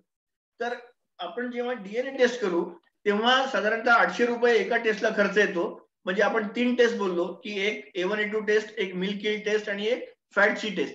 तर या 3 साठी मिळून साधारणतः 2400 रुपये येईल. पण 3 घेतलं तर ब्लड सॅम्पल आपण एखादच एक्सट्रॅक्ट करतो, त्यामुळे 2000 आपल्याला 3 टेस्ट करता येतील. एक 30% भाकड गाय किंवा म्हशी असल्या तर त्याला आपल्याला काय करता येऊ शकतं. सर 30% किंवा मी जे म्हणालो होतो ते साधारणतः 15 ते 20% हा आमचा आतापर्यंतचा एक्सपिरियन्स आहे. 30% किंवा 25% जेवढी भाकड जनावरं आहेत, आम्ही म्हणतो की त्यातली 70% जनावरं ही कन्व्हर्ट होतील. That is our success ratio which is certified by either patent or by Bombay veterinary college. म्हणून आपलं पण म्हणणं हेच आहे सर, 30% 25% जी काही भाकड जनावरं असतील, म्हणजे एखाद्या गोट्यात जर 10, आता या पाशा पटेल साहेबांकडे 2च गिर गाई होत्या, दोन्ही माझ्यावर आल्या, दोन्ही दूध द्यायला लागल्या, तिथं सक्सेस रेशो 100% झालाय आपला. तर ज्यांच्याकडे भाकड जनावर आहेत त्याच्या 70% जनावर तरी निदान कन्व्हर्ट होऊ शकतील, हा आपण त्याला एक कन्फर्मेशन किंवा प्रॉमिस देऊ शकतो. लातूरसाठी डीएनए टेस्टची सुविधा करता येऊ शकते का? औषध कशी पोहोचतील आणि बीव्हीजी धारा, बीव्हीजी ऑल क्लिअर रेट काय असू शकतात? तर रेट कार्ड आपण सगळ्यांना इच्छुकांना पोहोचती करू शकतो, पण एकदा ते विचारतात. सर लातूरसाठी म्हणून आता कसं केलं सर, आपण प्रत्येक जिल्ह्यामध्ये आपले काही डीलर किंवा हे नेमलेले आहेत, पण माझ्या म्हणण्याप्रमाणे त्यांच्याकडे जायच्याऐवजी जर महाएनजीओच्या माध्यमातून कुणाला स्वतःला चालू करायचं असेल तर we will definitely welcome that. दुसरं असं की डीएनए टेस्टिंग लातूरमध्ये करता येईल का? साहेब डीएनए टेस्टिंग करायला जी काही इन्व्हेस्टमेंट करावी लागली ती 1.5-2 कोटीची आमची इन्व्हेस्टमेंट पुण्यात झाली आहे. त्यामुळे मला सॅम्पल सर हे ब्लड सॅम्पल जर पुण्यात मिळालं किंवा कुरिअरने म्हणजे इथं पाठवावं लागेल सर, आपल्या लॅबोरेटरी पर्यंत यावं लागेल सॅम्पल. हे आलं तर मग आपल्याला इथं टेस्ट करून रिपोर्ट मग आपण व्हॉट्सअपवर पाठवू, मेलवर पाठवू, त्याचा काही प्रश्न नाहीये. पण सॅम्पल मात्र सर अनालिसिस साठी आपल्या लॅबोरेटरीला येणं गरजेचं आहे. लॅबोरेटरी आपली पुण्याच्या ऑफिसमध्ये सर.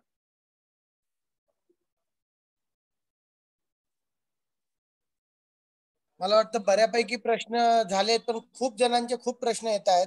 तरी एक शेवटचे 1-2 प्रश्न घेऊया आणि मी सगळ्यांना विनंती करेल की आपण बीव्हीजीचे आपला मुख्य हेतू हा आहे की गो संवर्धनामध्ये बीव्हीजी ॲग्रोनी जे रिसर्च केलेला आहे. आज मी जवळपास 150 पेक्षा जास्त गोशाळा किंवा गोसंवर्धकांसोबत आपण काम करतोय. गोसंवर्धकांना अनेक प्रकारचे प्रश्न समस्या आहेत. चाऱ्यापासून तर ते दूध वाढीसाठी किंवा दूध वाढायचं नाही परंतु गायींचं हेल्थसाठी वगैरे असं. तर ह्या सगळ्या गोष्टींवर आपल्याला स्टेप बाय स्टेप उत्तर मिळू शकतात. 1-2 शेवटचे प्रश्न घेऊ. How many day it will acceptable to submit the sample of BVG after taking it from cow? Sir काय तुम्ही कुरिअर जरी केलं तर 2-3 दिवसात मिळेल सर. एकदा ब्लड याच्यावरती जमा केल्यानंतर काही त्याला अडचण येत नाही सर. त्यामुळे 3 ते 4 दिवसात जरी आपल्याकडं कुरिअरने जरी सॅम्पल आपल्याकडे पोहोचले तरी आपल्याला करता येईल.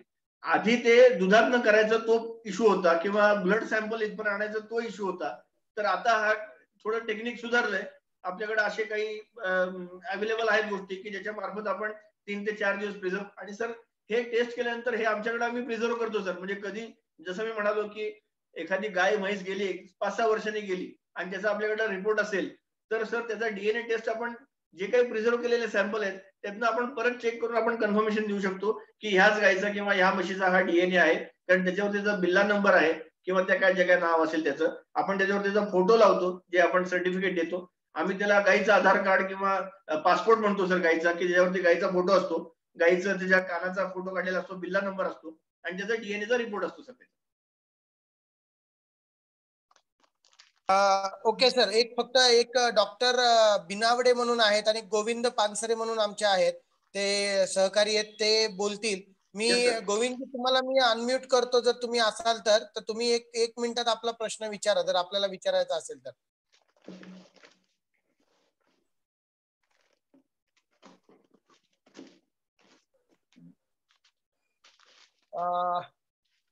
डॉक्टर गोविंद सर तुम्ही अनम्यूट करताय का?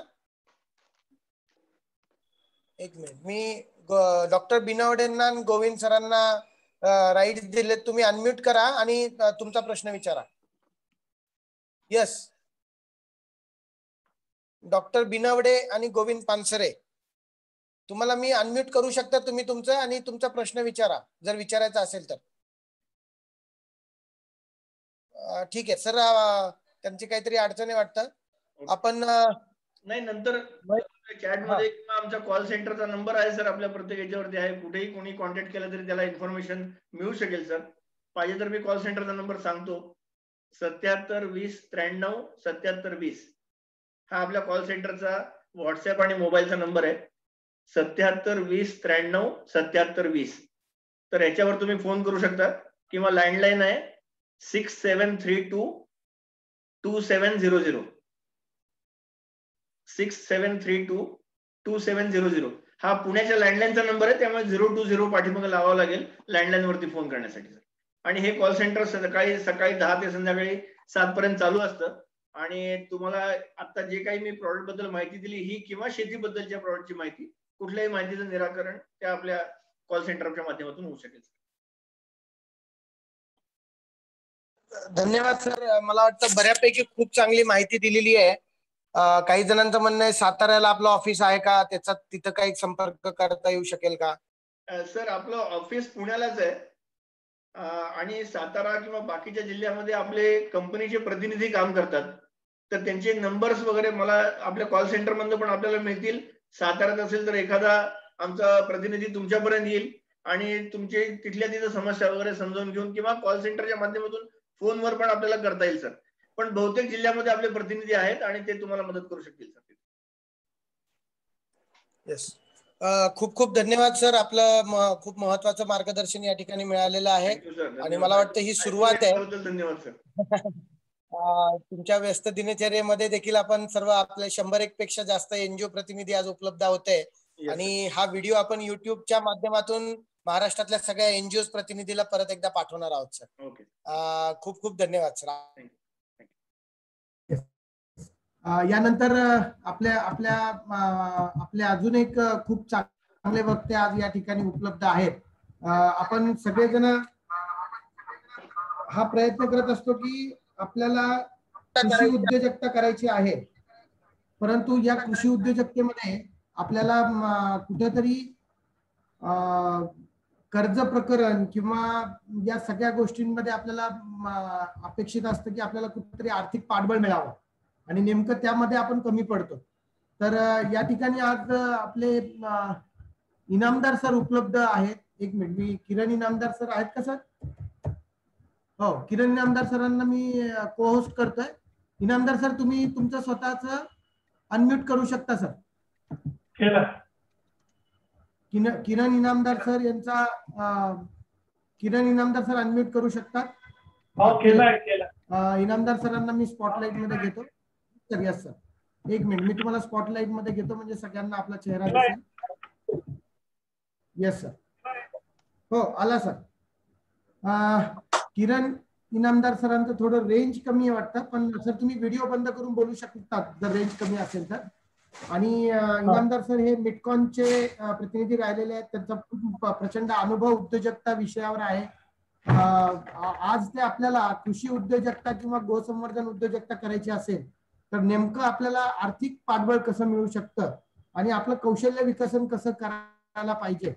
बीव्हीजी सोबत आपल्याला जर काम करायचं आहे परंतु आपल्याकडे आर्थिक अडचणी आहेत, तर त्या आर्थिक अडचणींवर किरण इनामदार सर हे आपल्या सर्वांना बँकचे कुठल्या लोन उपलब्ध होऊ शकतात, जसं स्टार्टअप इंडिया आहे, स्टँडअप इंडिया आहे, त्या लोनचं आपल्याला नेमकं कशा प्रकारे प्रोजेक्ट रिपोर्ट बनवायचा आहे.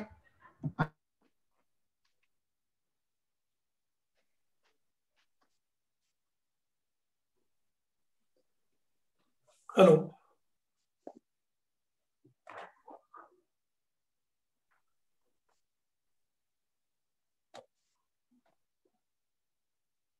सॉरी माझं रिफ्रेश झालं. मी इनामदार सरांना विनंती करतो की आपण सर याविषयी आपलं मार्गदर्शन द्यावं प्लीज. इश्यू आला तर तुम्ही हो आपल्या आवाजाचा किंवा रेंजचा इश्यू आला तर आपण व्हिडिओ ऑफ करून बोलू शकता सर. हो, सगळ्यांना आवाज येत असेल असं गृहीत धरतो, व्हिडिओ ऑन ठेवतो, मी तेवढंच तुमच्याशी बोलले तर समाधान मिळेल. सगळ्यांना माझा नमस्कार. आता लिमाये साहेबांनी आपल्याला खूप सुंदर माहिती दिली. लहानपणापासून मला माहिती होतं A1 म्हणजे दी बेस्ट, पण आताच्या नवीन संकल्पनेप्रमाणे गाईचं दूध असेल तर A1 बरोबर नाहीये, A2 म्हणजे दी बेस्ट. तसंच लहानपणापासून सांगितलं होतं पॉझिटिव्ह म्हणजे पॉझिटिव्ह थिंकिंग करा, पॉझिटिव्ह छान. आता जर कोणी म्हणाला अमुक अमुक पॉझिटिव्ह आहे तर लोक घाबरतात, त्याला भेटत पण नाही. थोडक्यात काय, काळ बदलतोय. आज काळाची गरज अशी आहे की लोकांनी उद्योजकतेकडे वळायला पाहिजे. बऱ्याच लोकांच्या नोकऱ्या जात आहेत, बरेच धंदे बंद पडलेले आहेत, पूर्ण जागतिक मंदी आलेली आहे. पण ह्या बॅकग्राऊंडवर बघितलं तर कित्येक गोष्टींना प्रचंड डिमांड आहे आणि ते पुरवणारे लोक नाही आहेत, कारण सगळे लोक मागे लागले होते मला नोकऱ्या पाहिजे. अगदी लहानपणी सुद्धा मुलांना सांगितलं जातं अभ्यास कर, इंग्लिश चांगलं सुधरव. उद्देश काय, तर तुला नोकरी मिळायला पाहिजे. पण आता नोकऱ्या उपलब्ध नसतील तर लोक हैराण झालेले आहेत, सैरभैर झालेले आहेत. आणि ग्रामीण भागातल्या मुलांचे तर जास्तच प्रॉब्लेम्स आहेत. तर मग आत्ताचा जो आपला विषय आहे तो ग्रामीण भागातल्या उद्योजकांसाठी मी थोडंसं मार्गदर्शन करणार आहे.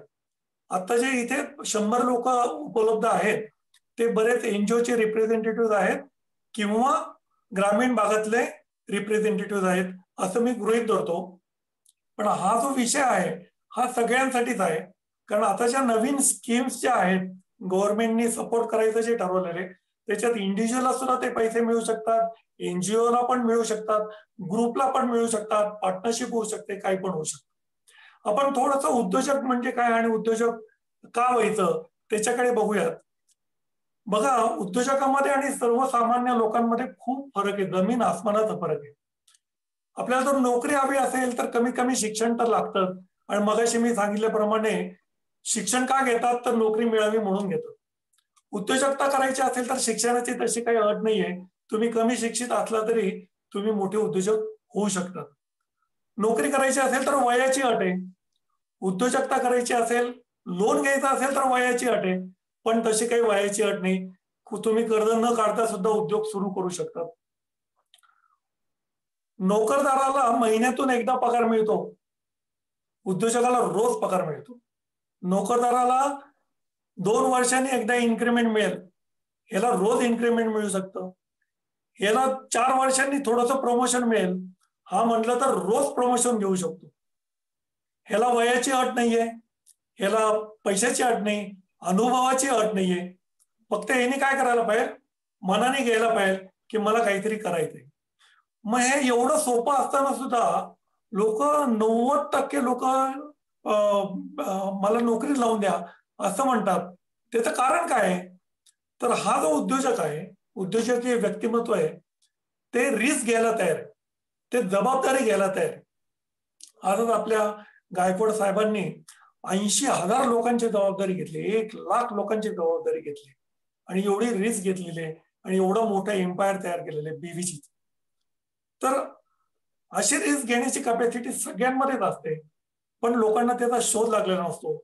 माझी अशी तुम्हाला एक विनंती आहे की तुमच्या ओळखीचे जर कोणी तरुण उद्योजक असतील, हा जो आपला विषय आहे हा पहिल्या पिढीतल्या उद्योजकांसाठी जास्त आहे. पहिल्या पिढीतला उद्योजक म्हणजे ज्यांच्या घरात आतापर्यंत उद्योग नाहीये पण ते उद्योग करू इच्छितात, तर त्यांना हे नक्की हा निरोप द्या की अरे तू उद्योग कर, नोकरीच्या मागे लागू नको. मग आता त्याला एवढं सोपं असताना सुद्धा त्याला जर तुम्ही उभारी दिली, त्याला जर मार्गदर्शन मिळालं तर नक्की त्याचा फायदा होईल आणि तो चांगला उद्योजक घडू शकेल. आता गव्हर्नमेंट सुद्धा याला सगळ्याला सपोर्ट करायला तयार आहे. अनेक योजना आहेत. मी जेव्हा माझा व्यवसाय सुरू केला तेव्हा कर्ज मिळवणं फार कठीण होतं, योजना जास्त नव्हत्या. पण आता योजना एवढ्या सुंदर आहेत आणि एवढ्या लुक्रेटिव्ह आहेत की लोक का घेत नाहीत हे लक्षात येत नाही. आणि दुर्दैवाने काही हौशे लोक ते पैसे उचलतायत आणि त्याचा गैरवापर करतायत आणि उद्योजक बदनाम होतोय. तर असं होऊ द्यायचं नसेल तर आपल्याला उद्योजकाला मार्गदर्शन करावं लागेल, चांगलं मोटिवेशन द्यावं लागेल आणि आपल्याला त्याला उभं करावं लागेल. मग आता उद्योजक होण्यासाठी काय करायला पाहिजे, त्यांनी निर्णय घ्यायला पाहिजे आणि महा एनजीओ किंवा बीव्हीजी किंवा माझ्यासारखे जर कोणी कन्सल्टंट असतील तर त्यांना गाठायला पाहिजे, कारण त्याला मार्गदर्शन उपलब्ध आहे. पहिल्या पिढीतल्या लोकांना मार्गदर्शनाची खूप आवश्यकता आहे. तसं बघायला गेलं तर काही ठिकाणी झेरॉक्स जरी दिली तरी बँकवाला ओळखीचा असेल तर एखाद्या वेळेस कदाचित चुकून त्याला कर्ज मिळू शकेल, पण ते गाडी चालवायची कशी हे माहीत नसताना किल्ली हातात दिली आणि ती गाडी सुरू केली आणि त्यांनी टॉप गिअरवर गाडी चालवायला सुरुवात केली तर ती कधीतरी तर आडण्याची आणि पडण्याची शक्यता आहे, ऍक्सिडेंट होण्याची शक्यता आहे. बाकी सगळे त्याच्यात प्रॉब्लेम मध्ये आहेत.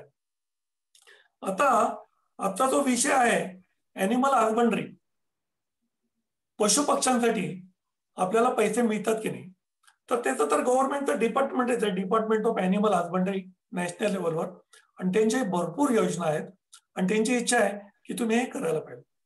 त्यात परत 2 विषय आहेत, नेमकं काय करायचं हे उद्योजकाला माहित नसतं. तर आताच लिमाय सरांनी सांगितल्याप्रमाणे काळ बदलतोय, लोकांना हर्बल हवंय, लोकांना A2 दूध हवंय, लोकांना विषमुक्त अन्न हवं आहे आणि हे आत्ता लोकांना हवंय पण मिळत नाहीये. पण पुढे याची डिमांड प्रचंड वाढणार आहे आणि त्याचप्रमाणे सप्लाय पण वाढणार आहे. तर वाहती गंगा आहे, तर नवीन उद्योजकांनी ह्याच्यात हात धुवून गेलं पाहिजे. आणि ह्याच्यात आता तुम्ही आलात तर पुढे खूप मोठे होऊ शकाल. तर डिपार्टमेंट ऑफ ॲनिमल हजबंड्रीचं नॅशनल डेअरी प्लॅन आहे, डेअरी एंटरप्रेन्योरशिप डेव्हलपमेंट स्कीम्स आहेत, सपोर्ट टू डेअरी कोऑपरेटिव्ह आहेत, म्हणजे कोऑपरेटिव्ह मध्ये सुद्धा एनजीओनी सुद्धा काढू शकतात. Dairy processing and infrastructure development fund आहे. आता हे सगळं कोण पाहतं, तर नाबार्ड नावाची जी संस्था आहे ऍग्रिकल्चर बँकिंग, तर ह्याच्या अंडर सगळं हे येते. आता हे कोणा थ्रू चालतं, तर रुरल रिजनल बँके थ्रू चालतं, आपल्या नॅशनलाइज बँकां थ्रू चालतं, कोऑपरेटिव्ह बँका सुद्धा त्याच्यात सामील होऊ शकतात, state cooperative agriculture and rural development बँका आहेत त्या होऊ शकतात, आणि पब्लिक प्रायव्हेट सेक्टर बँका सुद्धा त्याच्यात काम करू शकतात. आता हे लोन कोणाला उपलब्ध आहे, तर पहिले इंडिव्हिज्युअलला, फार्मर्सला उपलब्ध आहे. त्याचप्रमाणे एनजीओला हे लोन उपलब्ध आहे, कंपन्यांना उपलब्ध आहे. मग तुम्ही प्रायव्हेट कंपनी काढा, पार्टनरशिप काढा, प्रायव्हेट लिमिटेड काढा, लिमिटेड कंपनी काढा, कोऑपरेटिव्ह सोसायटीना आहे, सेल्फ हेल्प ग्रुपला सुद्धा लोन मिळू शकतं. अजून एक जॉईंट लायबिलिटी ग्रुप असतात. तर काय करायला पाहिजे, तर ह्याच्यात ठरवायला पाहिजे की मला काय करायचंय, आणि आपला खिसा बघून, आपली ताकद बघून एक असा व्यवसाय शोधायला पाहिजे छोटा की तो प्रचंड मोठा होऊ शकतो. आणि त्यातला एक व्यवसाय म्हणजे बीव्हीजीने सपोर्ट केलेला ॲनिमल हजबंड्री. तुम्ही एक जरी गीर गाय घेतली तर ती गाय तुम्हाला भरपूर पैसे देऊन जाईल, आणि एकावर दुसरी गाय, दुसऱ्यावर तिसरी गाय, अशा 10, 20, 25 मोठा गोठा असं तुम्ही करू शकाल. एवढी या व्यवसायात ताकद आहे, ह्याला प्रचंड डिमांड आहे. आज पुण्यात आम्हाला गीर गाईचं दूध साधारण 100 ते 110 रुपये लिटरने मिळतं. याचा अर्थ तुम्हाला हे 100 रुपये मिळतील याचा असं काही नाहीये. तर तुम्हाला 100 काय जास्त पण पैसे मिळतील. जसं लिमाई सरांनी सांगितलं, त्याचे फॅट जेवढे आहेत त्याप्रमाणे तुम्हाला पैसे मिळतील. तर तुम्ही एका गायीपासून हे सुरू करू शकतात. एका गायीला साधारण 1 लाख रुपयापर्यंत इन्व्हेस्टमेंट असणार आहे, आणि त्याला साधारण तुम्हाला 1 गुंठा जागा लागणार आहे. 10 गायी असतील तर 10 गुंठे जागा लागणार आहे, आणि त्या प्रमाणात मग ते पुढे मागे होणार आहे. तर याचा प्रोजेक्ट रिपोर्ट करायला पाहिजे. बरेच लोक काय करतात, जाऊन बँकेत म्हणतात की अरे एवढ्या स्कीम आहे, आम्हाला पैसे द्या. बँकवाले सुद्धा म्हणतात हा फॉर्म भरून आणा. असं वाटतं की फॉर्म सोपा आहे. फॉर्म भरायला लागल्यानंतर तिथे प्रोजेक्ट रिपोर्ट मागतात, किंवा प्रोजेक्ट रिपोर्ट मधल्या काही संज्ञा असतात. सगळेच लोक कॉमर्स झालेले नसतात, त्यांना प्रोजेक्ट रिपोर्ट माहीत नसतो. म्हणून मग प्रोजेक्ट रिपोर्ट करून घ्यायला पाहिजे, किंवा समजून घ्यायला पाहिजे. नुसतं करून घेऊन चालणार नाही. चार्टर्ड अकाउंटंट सुद्धा प्रोजेक्ट रिपोर्ट तुम्हाला देईल, पण तो समजून घ्यायला पाहिजे. मग तो समजला की आपल्याला व्यवसाय सुद्धा चांगला करता. शेती किंवा शेतीपूरक व्यवसाय आतापर्यंत जे लोक करतायत. बंद करून टाकला ना. हॅलो, हा सगळ्यांना ऐकू येत आहे? तर शेती किंवा शेतीपूरक व्यवसाय आतापर्यंत लोकांनी त्याच्याकडे वेगळ्या दृष्टीने बघितलेलं आहे. पण त्याच्याकडे इंडस्ट्री म्हणून जर बघितलं की आपण किती मेहनत घेतोय, इन्व्हेस्टमेंट किती करतोय, त्याच्यावर वर्किंग कॅपिटल किती लागणार आहे, खर्च किती येणार आहे, आणि परतफेड कशी आपल्याला मिळणार आहे, आणि बँकेचं कर्ज काढलं असेल तर ते त्यांना परत कसं मिळणार आहे, हा अशा प्रकारे व्यवसाय म्हणून त्याच्याकडे बघायला पाहिजे. आणि आजची तरुण पिढी ते करू शकते, आणि त्यांना त्याच्यात प्रचंड यश मिळू शकतं. आज कित्येक लोकांच्या नोकऱ्या जात आहेत, नवीन नोकऱ्या तयार होत नाहीत, नोकऱ्या मिळत नाहीयेत. आणि माझ्या माहितीतले मी बऱ्याच लोकांना मार्गदर्शन केलेलं आहे की ते शहरात होते, IT सेक्टर मध्ये होते, पण नोकरी गेल्यानंतर दुसरी नोकरी मिळत नाही म्हटल्यावर गावाकडे रवाना झाले. पण जाताना हे सगळं शिकून गेले, आणि तिकडे त्यांनी करायचं ठरवलेलं आहे, आणि ते उत्तम करतील. पण त्याच्या ITच्या ह्याचा एवढा त्यांना फायदा नाही होणार, पण ह्याला शिक्षणाची अट नाहीये, त्यामुळे हा व्यवसाय उत्तम करू शकतात. तर आता मुद्रा स्कीम म्हणून एक स्कीम आहे, मुद्रा. त्याच्यात काय करावं लागतं, आपण असं गृहीत धरू की अगदी एक शेतकरी आहे, त्याची अर्धा 1 एकर जागा आहे, किंवा जागा नाही पण आहे, त्याला काहीतरी व्यवसाय करायचा आहे. तर त्याला मुद्रा स्कीम मध्ये 50,000 रुपयापर्यंत तर नक्की कर्ज मिळू शकतं. मग तो एखाद्यात गाय नाही घेऊ शकणार आणि त्याचा व्यवसाय नाही करू शकणार. पण फक्त गायचाच व्यवसाय करायचा असं नाहीये, आपला चष्मा बदलायला पाहिजे. आणि एखादं नुसतं डेअरी म्हटलं तर त्याच्या पुढे मागे व्हर्टिकल आणि हॉरिझॉन्टल असं आम्ही म्हणतो काय काय व्यवसाय लपलेले आहेत ते शोधायला पाहिजे. आताच लिमये साहेबांनी सांगितलं त्यांचे 4 उत्कृष्ट प्रॉडक्ट्स आहेत. ते 4 प्रॉडक्ट्स तुम्ही ते विकायला घ्या आणि तुम्ही ते लिमये सरांकडून किंवा बीव्हीजी कडून घ्यायचे आणि तुमच्या शेतकऱ्यांना ते पुरवायला लागायचं. त्याच्यावर तुम्हाला कमिशन मिळेल. तुमचा व्यवसाय सुरू झाला, मुद्रा लोन मधून 50,000 रुपये घेतले तर 50चे 1 लाख होतील, 1 लाखाचे 4 लाख होतील आणि तुमचा अॅनिमल हजबंडरी पण सुरू होऊ शकेल किंवा हाच व्यवसाय मोठा होऊ शकेल. तर हा एक व्यवसाय. दुसरं, जे लोक A2 दूध विकतायत ते दूध तुम्ही विकत घ्या आणि गावात आणून किंवा शहरात आणून ज्यांना आवश्यक आहे, ज्यांना हवंय त्यांना ते विकायला लागा. चांगला व्यवसाय. तुम्हाला काय वर्किंग कॅपिटल जास्त लागेल, कमी भांडवलात चांगला व्यवसाय होऊ शकेल. तुमच्यावर लोकांचा विश्वास बसेल. हा जे दूध आणतो ते A2 दूध आहे. आता व्यवसाय करताना काय करावं लागतं, लाच सोडावी लागते. काही लोक म्हणतात मी BA झालेलो आहे, मी BCom झालेलो आहे, मी MA झालेलो आहे, मी दूध कसं काय विकायचं, मी काही गवळी आहे का? अरे, ज्याच्यात पैसा आहे, ज्याच्यात लोकांचं बल आहे ते काम करायलाच पाहिजे. आणि ते केल्यामुळे आपला जर फायदा होत असेल, नुसतं घरात बसून राहण्यापेक्षा कष्टाने पैसा कमवणं, आणि तो आपण शेतकरी आहोत, आपण एक बी लावलं की त्याला 100 दाणे येतात. तसा हा जो शेती उद्योग आहे किंवा शेतीपूरक उद्योग आहे, ते एक बी लावलं तुम्ही तर वटवृक्ष होऊ शकेल आणि तुम्ही त्याच्यात करिअर करू शकाल. एवढं सुंदर आहे. मग याच मुद्रा योजनेमध्ये तुम्हाला 5 लाख रुपयापर्यंत पण कर्ज मिळू शकतं. त्याला किशोर योजना म्हणतात. आणि 10 लाख रुपयापर्यंत पण कर्ज मिळू शकतं. ती पण योजना खूप चांगली आहे. तर मुद्रा योजनेत तुम्हाला कर्ज मिळू शकतं. दुसरी जी योजना आहे CMEGY म्हणजे चीफ मिनिस्टर रोजगार योजना, एंटरप्रेन्योरशिप जनरेशन योजना. तर चीफ मिनिस्टर योजनेमध्ये सुद्धा तुम्ही 10 लाखापासून 25 लाख रुपयापर्यंत कर्ज काढू शकता. त्याच्यात तर सबसिडी आहे. सबसिडी म्हणजे 35,000 रुपये तुम्हाला माफ. पण ते कधी माफ होतात, तुम्ही जर व्यवस्थित लोन रिपेमेंट केलं तर 3 वर्षांनी तुमच्या अकाउंटमध्ये ती सबसिडी येते. म्हणजे काय करायला पाहिजे, तुम्ही पण तुमच्या बाजूनी बँकेला ऍश्युरन्स द्यायला पाहिजे की मी हा व्यवसाय उत्तम करून दाखवतो. आणि त्याच्यासाठी कोणतं पण, समजा विमान चालवायला शिकवायचं असेल तर डायरेक्ट विमानात बसवत नाही. मग काय करतात, कॉम्प्युटरवर विमानाचे सगळे बटणं असतात आणि मग कॉम्प्युटरवर तो विमान उडवून दाखवतो आणि परत लँडिंग करून दाखवतो. आणि त्याच्यात थोडीशी तरी चूक झाली तर स्फोट होतो आणि मग त्याला लायसन्स मिळत नाही. समजा एखाद्या ओळखीचा माणूस असेल आणि त्याला सांगितलं तर तुला विमानाचं लायसन्स देतो, हे की केली आणि बस विमानात, तो बसेल का हो? तो म्हणाला हे डेंजर आहे, मी नाही बसणार. मी किल्ली देऊन सुद्धा नाही बसणार. म्हणजे ह्याच्यात प्रशिक्षणाची जोड पाहिजे, मेहनतीची जोड पाहिजे, सगळी माहिती पाहिजे आणि ते घेऊनच मग आपल्याला हे विमान उडवायचंय. तर CMEGY मध्ये तुम्हाला 10 लाखापासून 25 लाखापर्यंत कर्ज मिळतो. पंतप्रधान रोजगार योजना पण आहे, त्याच्यात सुद्धा तुम्हाला कर्ज मिळू शकतं. अजून एक सुंदर योजना आहे ती म्हणजे स्टँड अप इंडिया लोन योजना. तर स्टँड अप इंडिया लोन मध्ये बॅकवर्ड क्लास साठी खूपच फायदे. शेड्यूल कास्ट, शेड्यूल ट्राईब साठी, महिलांसाठी 10 लाख रुपयापासून 100 लाख म्हणजे 1 कोटी रुपयापर्यंत तुम्ही बिझनेस करू शकता, लोन काढू शकता. किती सुंदर योजना आहे. तर या योजनांचा तुम्ही फायदा घ्यायला पाहिजे. त्याचं जे रिपेमेंट असतं ते 7 वर्ष 10 वर्षापर्यंत रिपेमेंट असतं. त्याचा जो इंटरेस्ट रेट असतो तो प्रत्येक बँकेचा वेगळा असतो. तुम्ही किती कर्ज काढलेले, कशासाठी काढलेले, त्याच्यावर तो रेट ठरलेला असतो. आणि साधारण एक 9-10% पुढे तो रेट असू शकतो. मग प्रोजेक्ट रिपोर्ट जो आहे तो याच्यासाठीच आहे की तुम्ही किती कर्ज काढणार आहे. तुम्हाला स्वतःचं थोडंसं भांडवल त्याच्यात टाकावं लागतं.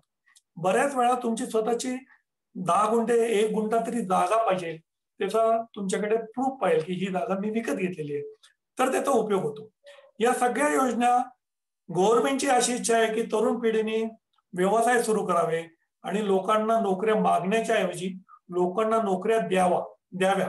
म्हणून गव्हर्नमेंटच्या या सगळ्या स्कीम्स आहेत. त्या सगळ्या स्कीम्स पैकी कोणती तरी स्कीम आपल्याला नक्की लागू होऊ शकते आणि त्याच्यात आपल्याला फायदा होऊ शकतो. आणि नोकऱ्या मागण्यापेक्षा तुम्ही लोकांना नोकऱ्या देऊ शकता. कारण प्रत्येक जण रिस्क घेण्याचा ह्याच्यात नसतो, त्याची मानसिकता नसते, लहानपणापासून त्याची जडणघडण वेगळी झालेली असते, त्याला नोकरी हवी असते. तर अशा लोकांना तुम्ही नोकरी देऊ शकतात, तुमच्या घरातल्या लोकांची मदत घेऊ शकतात. हे जर तुम्हाला नोकरी लागली तर नोकरीच्या ठिकाणी तुम्हाला जावं लागेल, घरातल्या लोकांची काही मदत होणार नाही. फारफार तर तुमची बायको, तुमची आई तुम्हाला डबा करून देईल आणि तुम्ही 9 ते 6 नोकरीवर जाल. पण तुमचा जर व्यवसाय असेल, तुम्हाला जर लहान मुलगा असेल, तर तो सुद्धा याच्यात तुम्हाला मदत करू शकतो, तुमची बायको मदत करू शकते, आई मदत करू शकते, सासूबाई मदत करू शकतात. सगळ्यांची मदतीने हा चांगला फॅमिलीज बिझनेस सुद्धा होऊ शकतो. आता बरेच एनजीओचे लोक आहेत, त्यामुळे मी एनजीओच्या लोकांना सांगतो, सोशल एंटरप्रिनरशिप ह्याला सुद्धा प्रचंड प्रचंड वाव आहे, प्रचंड स्कोप आहे. आतापर्यंत मी अनेक एनजीओ बरोबर काम केलेले आहे. बरेच एनजीओ त्यांच्यावर शिक्का मारलेला असतो, नो लॉस नो प्रॉफिट. म्हणजे नॉट फॉर प्रॉफिट ही गव्हर्नमेंट ऑर्गनायझेशन, असे एनजीओ नॉन गव्हर्नमेंट ऑर्गनायझेशन. तर नॉट फॉर प्रॉफिट म्हणजे त्यांना असं वाटतं प्रॉफिट कमवायलाच नाही पाहिजे. तसं करून नाही चालणार. प्रॉफिट कमवला तरी त्यांना परत त्याच्यातच इन्व्हेस्ट करायला पाहिजे. ते घरी घेऊन जाऊ शकत नाही, किंवा एनजीओचा संस्थापक त्या प्रॉफिटवर स्वतः पैसे कमवू शकत नाही, असा तो नियम आहे. आणि जर एनजीओने सोशल उद्योजकता काढली, सोशल एंटरप्रिनरशिप, तर त्यांना प्रचंड प्रचंड फायदा आहे. लोकांना त्याची गरज आहे. कशी गरज आहे? तर त्यांनी जास्त नफा कमवायचा नाहीये, नफा कमवू शकतात. सोशल एंटरप्रिनरशिप म्हणजे नफ्यासाठीच असतो. तर ते नफा कमवू शकतात, पण लोकांना पिळून घेण्यापेक्षा ते थोडस लोकांना सूट देऊ शकतात.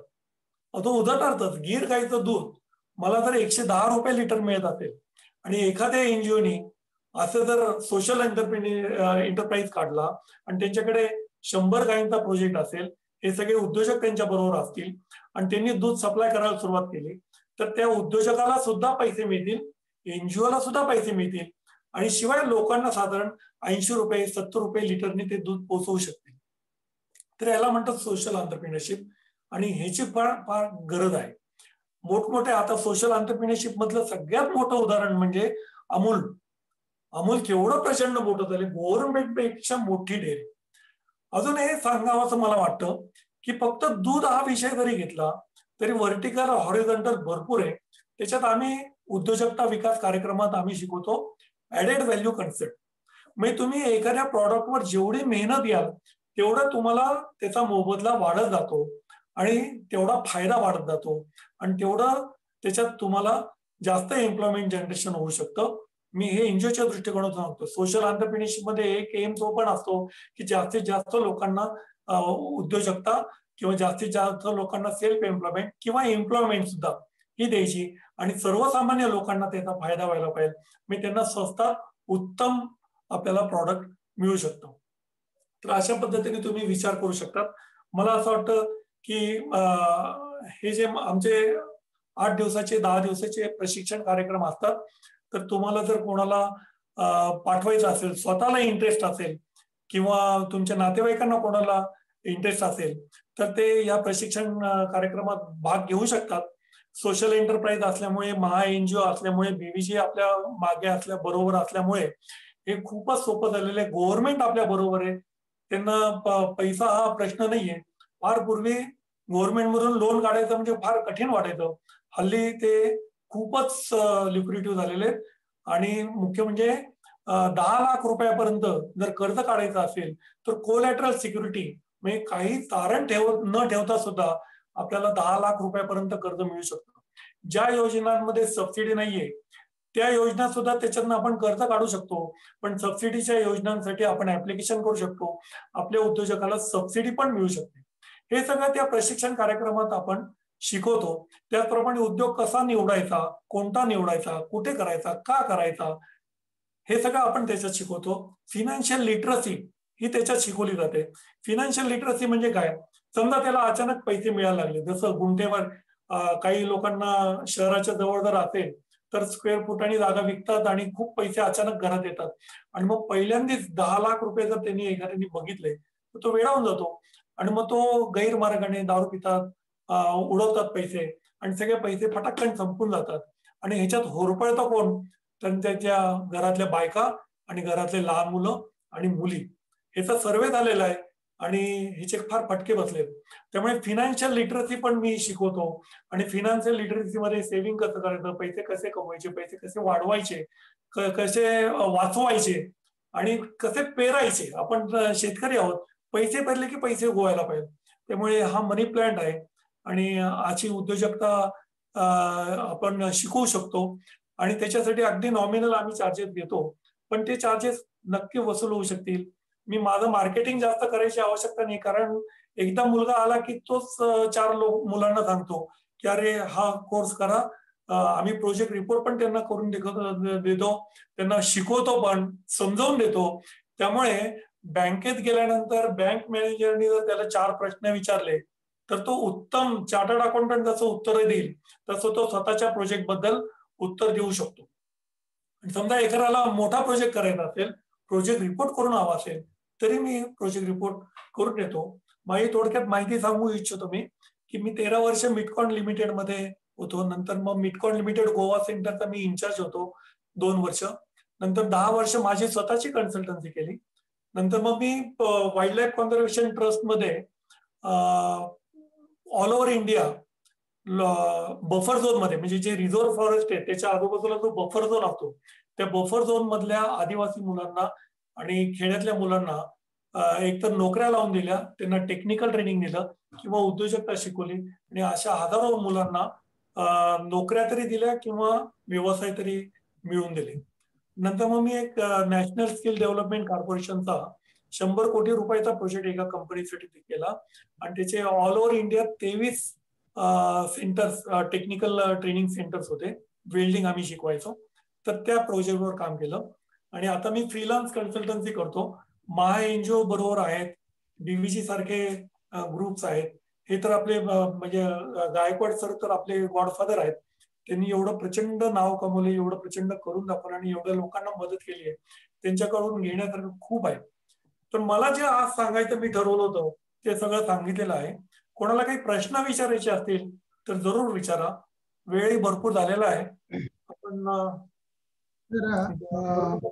आभारी आहे. आपण खूप थोडक्यात आणि खूप महत्वाचं मार्गदर्शन दिलेलं आहे. या ठिकाणी काही जण प्रोजेक्ट डिटेल्स मागतायत. तर मी त्यांना सांगू इच्छितो की ज्यांना प्रोजेक्ट डिटेल्स पाहिजे त्यांनी आधी प्रोजेक्ट ठरवला पाहिजे. आपला हा जो कार्यक्रम आहे, या कार्यक्रमाचं आपण फोकस जे ठेवलेलं आहे ते बीव्हीजी च्या माध्यमातून कृषी आधारित उद्योजकता जी आहे, तर त्या संबंधात जे बीव्हीजीच्या संबंधात ज्यांना काम करायचं, मी तुम्हाला इथं गुगल फॉर्म शेअर केलेला आहे. मी परत एकदा शेअर करतो. आता अनेक जणांना या उपक्रमामध्ये जर सहभागी व्हायचं असेल, समजा बीव्हीजी सोबत काम करायचंय किंवा तुम्हाला कृषी आधारित उद्योजकतेमध्ये डीलरशिप घ्यायची आहे किंवा कुठल्याही प्रकारचं तुम्हाला पुढे नियोजन करायचं असेल, तर त्याचा सिंगल पॉईंट ऑफ कॉन्टॅक्ट सध्या मी आहे. आपण सर्व मला परिचित आहात. माझे नंबर आता मी चॅट रूमवर टाकलेले आहेत. इथं गुगल फॉर्म दिलेला आहे. ज्यांना प्रशिक्षण घ्यायचं आहे त्यांनी त्याच्या प्रशिक्षणावर क्लिक करा. म्हणजे आपण किरण इनामदार सरांशी संपर्क करून आपण त्याविषयी आपण प्रशिक्षणाचं आयोजन करू. मी अजून तुम्हाला एक सांगू इच्छितोय की जेवढे लोक बीव्हीजीचे डीलर होतील, समजा मग ते कृषी आधारित उद्योजकतेसाठी होतील, पशुसंवर्धनासाठी होतील अथवा इतर कुठल्याही उपक्रमासाठी होतील, त्यांच्यासाठी आपण किरण इनामदार सरांचं एक प्रशिक्षण सत्र 10 दिवसाचं 5 दिवसाचं सरांच्या उपलब्धतेनुसार आपण कंपल्सरी आपण करणार आहोत. त्यामध्ये तुम्हाला अकाउंटिंग काय करायची आहे, मार्केटिंग कशी करायची आहे, ऍडमिनिस्ट्रेशन कसं करायचंय, तुम्हाला त्याच्यामध्ये तुम्ही जे काही बिझनेस प्लॅन केलेला आहे तो अधिक परिपक्व कसा करायचा आहे, या सगळ्या विषयांवर तुम्हाला माहिती मिळणार आहे. तर ज्यांना आपण बोललेलो आहोत की ज्यांना डीलरशिपच्या किंवा पुढच्या ऍक्टिव्हिटी बद्दल आपल्या गावामध्ये आत्मनिर्भर ग्राम अभियानासोबत विषमुक्त शेती, महा एनजीओ फेडरेशनचा याच्यातला रोल आहे विषमुक्त शेती अभियान राबवणे. ज्यांना कुणाला विषमुक्त शेती अभियानामध्ये सहभागी व्हायचंय, निरोगी भारत अभियानामध्ये सहभागी व्हायचंय, त्यांनी सोबत दिलेला गुगल फॉर्म भरा किंवा मला तुम्ही आपला कार्यक्रम झाल्यावर संपर्क करा. आता ज्यांना ज्यांना इंटरेस्ट आहे त्यांनी त्यांचे फोन नंबर किंवा नावं इथं चॅट रूम मध्ये टाकू शकतात. दुसरा थोडक्यात महत्वाचा विषय की आपले जर काही प्रश्न असतील इनामदार सरांना तर ते तुम्ही विचारा. आता आमचा राम जवान म्हणून उस्मानाबादचा एक खूप होतकरू आमचा सहकारी आहे आणि त्याचं म्हणणं आहे की मुद्रा लोनचे 4 वेळेस फॉर्म भरले तरी देखील सर मुद्रा लोन पास झालंच नाही. तर त्याचं काय कारण असू शकतं त्याच्यावर आपण एक 2-3 मिनिटं बोलूया. आपला वेळ संपलाय पण आपण एक 5 ते 10 मिनिटात आपण सगळं संपूया प्लीज.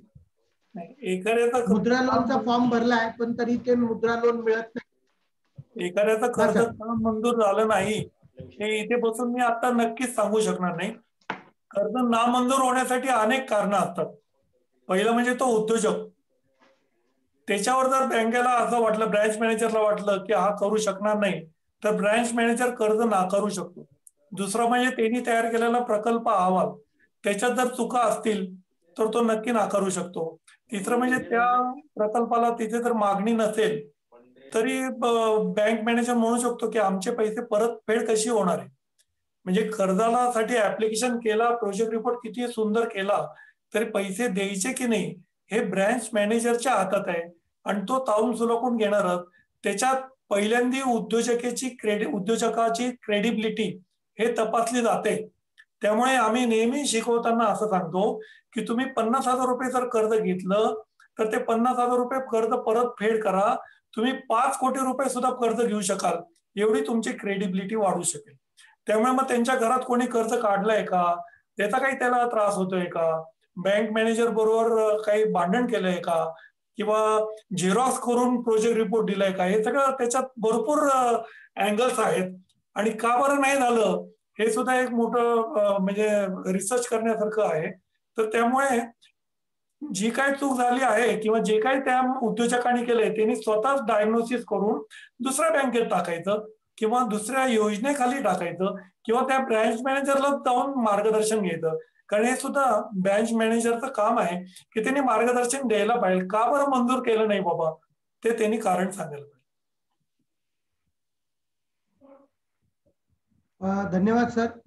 आपल्याला आता या ठिकाणी एक अजून प्रश्न असा आहे की आपल्याला जर इतर कुठले लोन घ्यायचे असतील तर आपण त्याला कुठले कागदपत्र लागतील किंवा लोन मिळवण्यासाठी आम्हाला पूर्वतयारी काय करावी लागेल? लोन मिळवण्यासाठी पूर्वतयारी म्हणजे तुमचा काय प्रोजेक्ट आहे, किती प्रमाणात करणार आहात, कुठे करणार आहात, तुमच्याकडे स्वतःचं भांडवल किती आहे. आता मी अगदी 1 कोटी रुपयापर्यंतची योजना सांगितली, म्हणजे 1 कोटी आपल्याला मिळतीलच असं नाही, त्याच्यात निदान 10% तरी आपल्याला द्यावं लागेल. म्हणजे मग आपल्याकडे 10 लाख रुपये आहेत का, म्हणजे तुमच्या खिशात किती पैसे तुमचे स्वतःचे, त्याच्यावर योजना कोणती आहे, कुठे करायची आहे, काय करायचे, किती मोठ्या प्रमाणात करायचे, ते सगळं ठरणार आहे. वर्किंग कॅपिटल किती लागणार आहे, फिक्स कॅपिटल किती लागणार आहे, कशी विक्री होणार आहे, मागणी कशी आहे. म्हणजे थोडक्यात प्रकल्प अहवाल तयार करावा लागेल आणि त्याच्यावर सांगावं लागेल. आता कागदपत्र कोणते लागतात, तर तुमचे पर्सनल कागदपत्र तर सगळे लागतात. म्हणजे आधार कार्ड पाहिजे, किसान कार्ड असेल तर किसान कार्ड पाहिजे, अजून पॅन कार्ड पाहिजे, हे तर पाहिजेच. रेशन कार्ड पाहिजे, जातीचा दाखला लागतो, जातीचा दाखला, स्वतःचा जर जागा असेल तर त्याचा सातबाराचा उतारा किंवा प्रॉपर्टी कार्डाचा उतारा. जी काही मशिनरी घेऊन व्यवसाय करायचा असेल तर त्या मशिनरीचे कोटेशन्स लागतात. आता समजा गिर गाय घ्यायची असेल तर गायीचं पण कोटेशन घ्यावं लागेल. कोणती गाय घेणार आहे, किती रुपयाला असणार आहे, अंदाजे जरी असेल, कुठून घेणार आहे, काय घेणार आहे, ते सगळं पाहिजे. आणि आता लिमये सरांनी सांगितलं त्याप्रमाणे त्याचं सगळं ते सर्टिफिकेशन पाहिजे की बघ या गाईचं काय म्हणतात जेनेटिक्स, त्याचं सर्टिफिकेशन पाहिजे, इन्शुरन्स आहे की नाही, ते सगळं पाहिजे, कोटेशन्स पाहिजे सगळे. तुमच्याकडे प्रशिक्षण घ्यायचं असेल तर वयाची अट आहे का? कशाची? तुमच्याकडे ट्रेनिंग घ्यायचं असेल तर वयाची अट आहे का, असं काही जण विचारतात. वयाची अजिबात अट नाही, वयाची अजिबात अट नाही. मगाशीच मी सांगितलं, नोकरी करायची असेल तर एंट्री लेवलला पण ऍक्टिव्हिटी हे अट आहे आणि रिटायर पण करून टाकतात 58-59 वर्षी किंवा मध्येच काढून टाकतात. पण याला वयाची अट नाहीये. पण कर्ज मिळण्यासाठी वयाची अट आहे काही ठिकाणी, पण महिलांना नाहीये तशी अट. महेश सांगा म्हणून कोणतरी आहे, त्यांना काही विचारायचं का? महेशजी तुमचा व्हिडिओ ऑन करा, तुम्हाला काही विचारायचं का? यशवंत लोणकर तुम्हाला काही विचारायचंय का? तुम्ही हात रेज केलेला आहे, तुम्हाला मी अनम्यूट करायसाठी हे करतोय, तुम्ही अनम्यूट करू शकता. हा महेशजी, तुम्हाला काही विचारायचं असेल तर अनम्यूट करा, मी तुम्हाला अनम्यूट साठी बोलतो. Hello sir. यशवंतजी बोला. यशवंतजी झाल्यानंतर महेशजी बोला. यशवंतजी बोला, तुमचा प्रश्न. काय नाही, ते कर्ज वगैरे मिळतं सगळं, परंतु ते काय होत आहे की आयटी रिटर्न मागतात ते लोक. जे पंतप्रधान योजनेचे जे कर्ज योजना आहेत ना, ते आयटी रिटर्न मागतात. आता नवीन उद्योग करायला गेलं तर ते आयटी रिटर्न कुठून देणार तो माणूस? तुम्ही तिथे लिहा ना, आयटी रिटर्न मी भरत नाही. नाही, पण आयटी रिटर्न असल्याशिवाय कर्ज मंजूरच होत नाही. कर्ज मंजूर देत, आयटी रिटर्न असल्याशिवाय कर्ज मंजूर देत नाहीत. नाही, आतापर्यंत तुमचं उत्पन्न किती होतं? आयटीच्या ह्याच्यात होतं की नव्हतं? नाही, आयटी रिटर्न बरं. आता समजा मी आज उद्योग करतोय, मी सोलर एनर्जी मध्ये उद्योग करतोय, परंतु जे नवीन लोक मार्केटला येतात ते आयटी रिटर्न भरत नाहीत. तर त्या बँकांकडून त्यांच्या बरंच पिळवणूक होती सरासरी. नाही, नवीन पहिल्या पिढीतल्या उद्योजकांसाठी ते नाही तसं. नाही, सेंट्रलच्या योजना आहेत ना, तर ते म्हणजे कुठलाही जामीन किंवा कॉलेज न घेता देण्याची योजना आहे, परंतु ह्या राबवल्या जात नाही सेंट्रलच्या योजना. नाही, म्हणून आपण ट्रेनिंग प्रोग्राम मध्ये काय शिकवतो, जर एखादं कर्ज मंजूर नाही झालं तर कसं त्यांच्या मागे लागायचं नाही, तसं नाही. मला म्हणायचंय काय, हॅलो, मला म्हणायचं काय की नवीन उद्योजकांना कुणीही जवळ उभं करत नाही. त्यांना पहिले आयटी रिटर्न मागतात. काय होतं, कागदावर सगळं मागतात. यशवंतजी, तुमचं म्हणणं बरोबर आहे. आपण जर आयटी रिटर्न भरलेच नाही, बँकवाल्याशी कसं बोलायचं ते कम्युनिकेशन आपण शिकवायला पाहिजे ना. आणि आपला मुद्दा कसा मांडायचा हे शिकवायला पाहिजे. जर बँक मॅनेजर त्याला उभंच करत नसेल, काही बोलत असेल, आयटी रिटर्न, ब्रँच मॅनेजरला आता वेळच नाहीये, त्याची इच्छा पण नसेल असं आपण गृहीत धरू. कोणी असं गेलं आणि लगेच जे कर्ज असं नाही होत.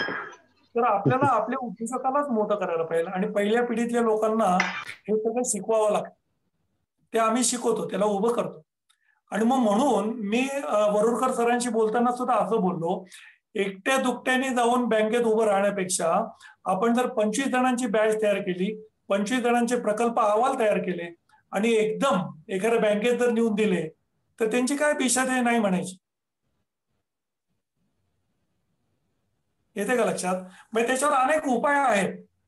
पण मगाशी मी सांगितल्याप्रमाणे एखाद्या व्यक्तीला त्यांनी सांगितलं असेल आयटी रिटर्न नाही म्हणून देत नाही, पण खरं कारण वेगळं पण असू शकतं.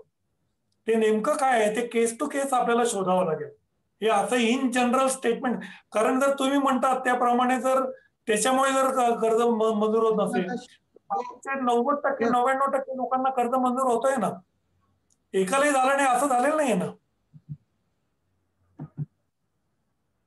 सर, आता आपण शेवटचा प्रश्न घेऊया. महेशजी, तुम्हाला बोलायचं तर बोला. शेवटचा प्रश्न आहे हा. यानंतर कार्यक्रम आपण थांबवूया. ज्यांना बीव्हीजी किंवा उद्योजकता, कृषी उद्योजकता, कारण की हा न संपणारा विषय आहे. प्रत्येकाचे प्रश्न असतात, आपल्याला ऍक्शन मध्ये यायला वेळ लागतो. यासाठी तुम्हाला दिलेल्या गुगल लिंकवर तुम्ही तुमचं नाव रजिस्टर्ड करा. मी परत एकदा सांगतो की आपल्याला गुगल फॉर्म तुम्हाला दिलेला आहे, अतिशय साधा फॉर्म आहे, मोबाईल वरून तुमचा तुम्ही भरू शकता.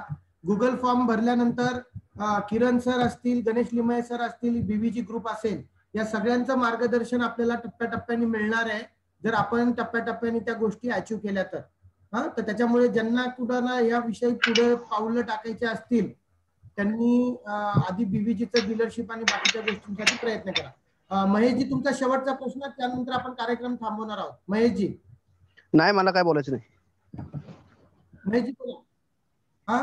Hello hello hello. हा बोला महेशजी, तुमचा प्रश्न विचारा. Hello hello. विचारा, तुमचा आवाज येतोय का? हो येतोय, बोला. हॅलो.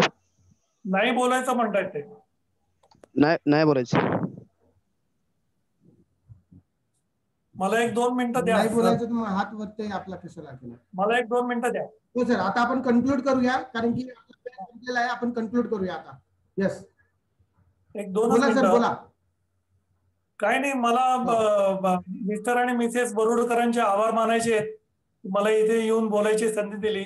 त्याचप्रमाणे गायकवाड साहेब, माने साहेब, घाटे साहेब आणि लिमय साहेब यांचे आभार मानायचे आहेत की इथे येऊन आपल्याशी सगळ्यांशी बोलायची संधी दिली. आणि सगळ्या पार्टिसिपंटचे आभार मानायचे. 100 लोक इथे उपलब्ध आहेत आणि त्यांनी माझा शांतपणे ऐकून घेतलं, त्याबद्दल त्यांचे आभार. पण आपण नक्की पुढे हा विषय नेऊयात आणि मोठा करूयात. नमस्कार. येस, या कार्यक्रमाचं आयोजन आपले महाएनजीओ फेडरेशनचे परिवार प्रमुख आदरणीय शेखर मुंदडाजी आणि बीव्हीजीचे चेअरमन आदरणीय हनुमंतरावजी गायकवाड या दोघांच्या प्रेरणेतून, त्यांच्या दोघांच्या विचारधारेतून आपण हा कार्यक्रम चालवतोय. तर खऱ्या अर्थाने शेखर भाऊ मुंदडा आणि आपले हनुमंतरावजी गायकवाड या दोघांचेही आपण या ठिकाणी आभार मानूया. मी सर्व महाएनजीओ फेडरेशन परिवारातर्फे आजचे प्रमुख वक्ते आदरणीय गणेश सर लिमये आणि किरण सर इनामदार यांनी खूप चांगली माहिती आपल्याला दिली आहे. परंतु या माहितीचा जर आपल्याला फायदा घ्यायचा असेल तर आपण सर्वांनी पुढे पावलं टाकली पाहिजे. या दृष्टिकोनातून आपण गुगल फॉर्म भरा. आपले काही प्रश्न असतील तर निश्चित आपण त्याच्यावर परत ऑफलाईन चर्चा करूया. आणि पुढच्या आठवड्यात आपण अजून एक कदाचित शेवटची मीटिंग आपली बीव्हीजी फाउंडेशन सोबत होऊ शकते किंवा आपल्या गरजेनुसार आपण पुढे पावलं टाकू शकतो. तर आपण जे काही उपस्थिती दाखवली आणि प्रतिसाद दाखवला त्याबद्दल मी आभारी आहे. आमचे नंबर मी दिलेले आहेत. किरण सर आणि लिमय सरांचा परत एकदा आभार मानतो आणि आपल्या सर्वांचा आभार मानून कार्यक्रम या ठिकाणी थांबवतो. खूप खूप धन्यवाद.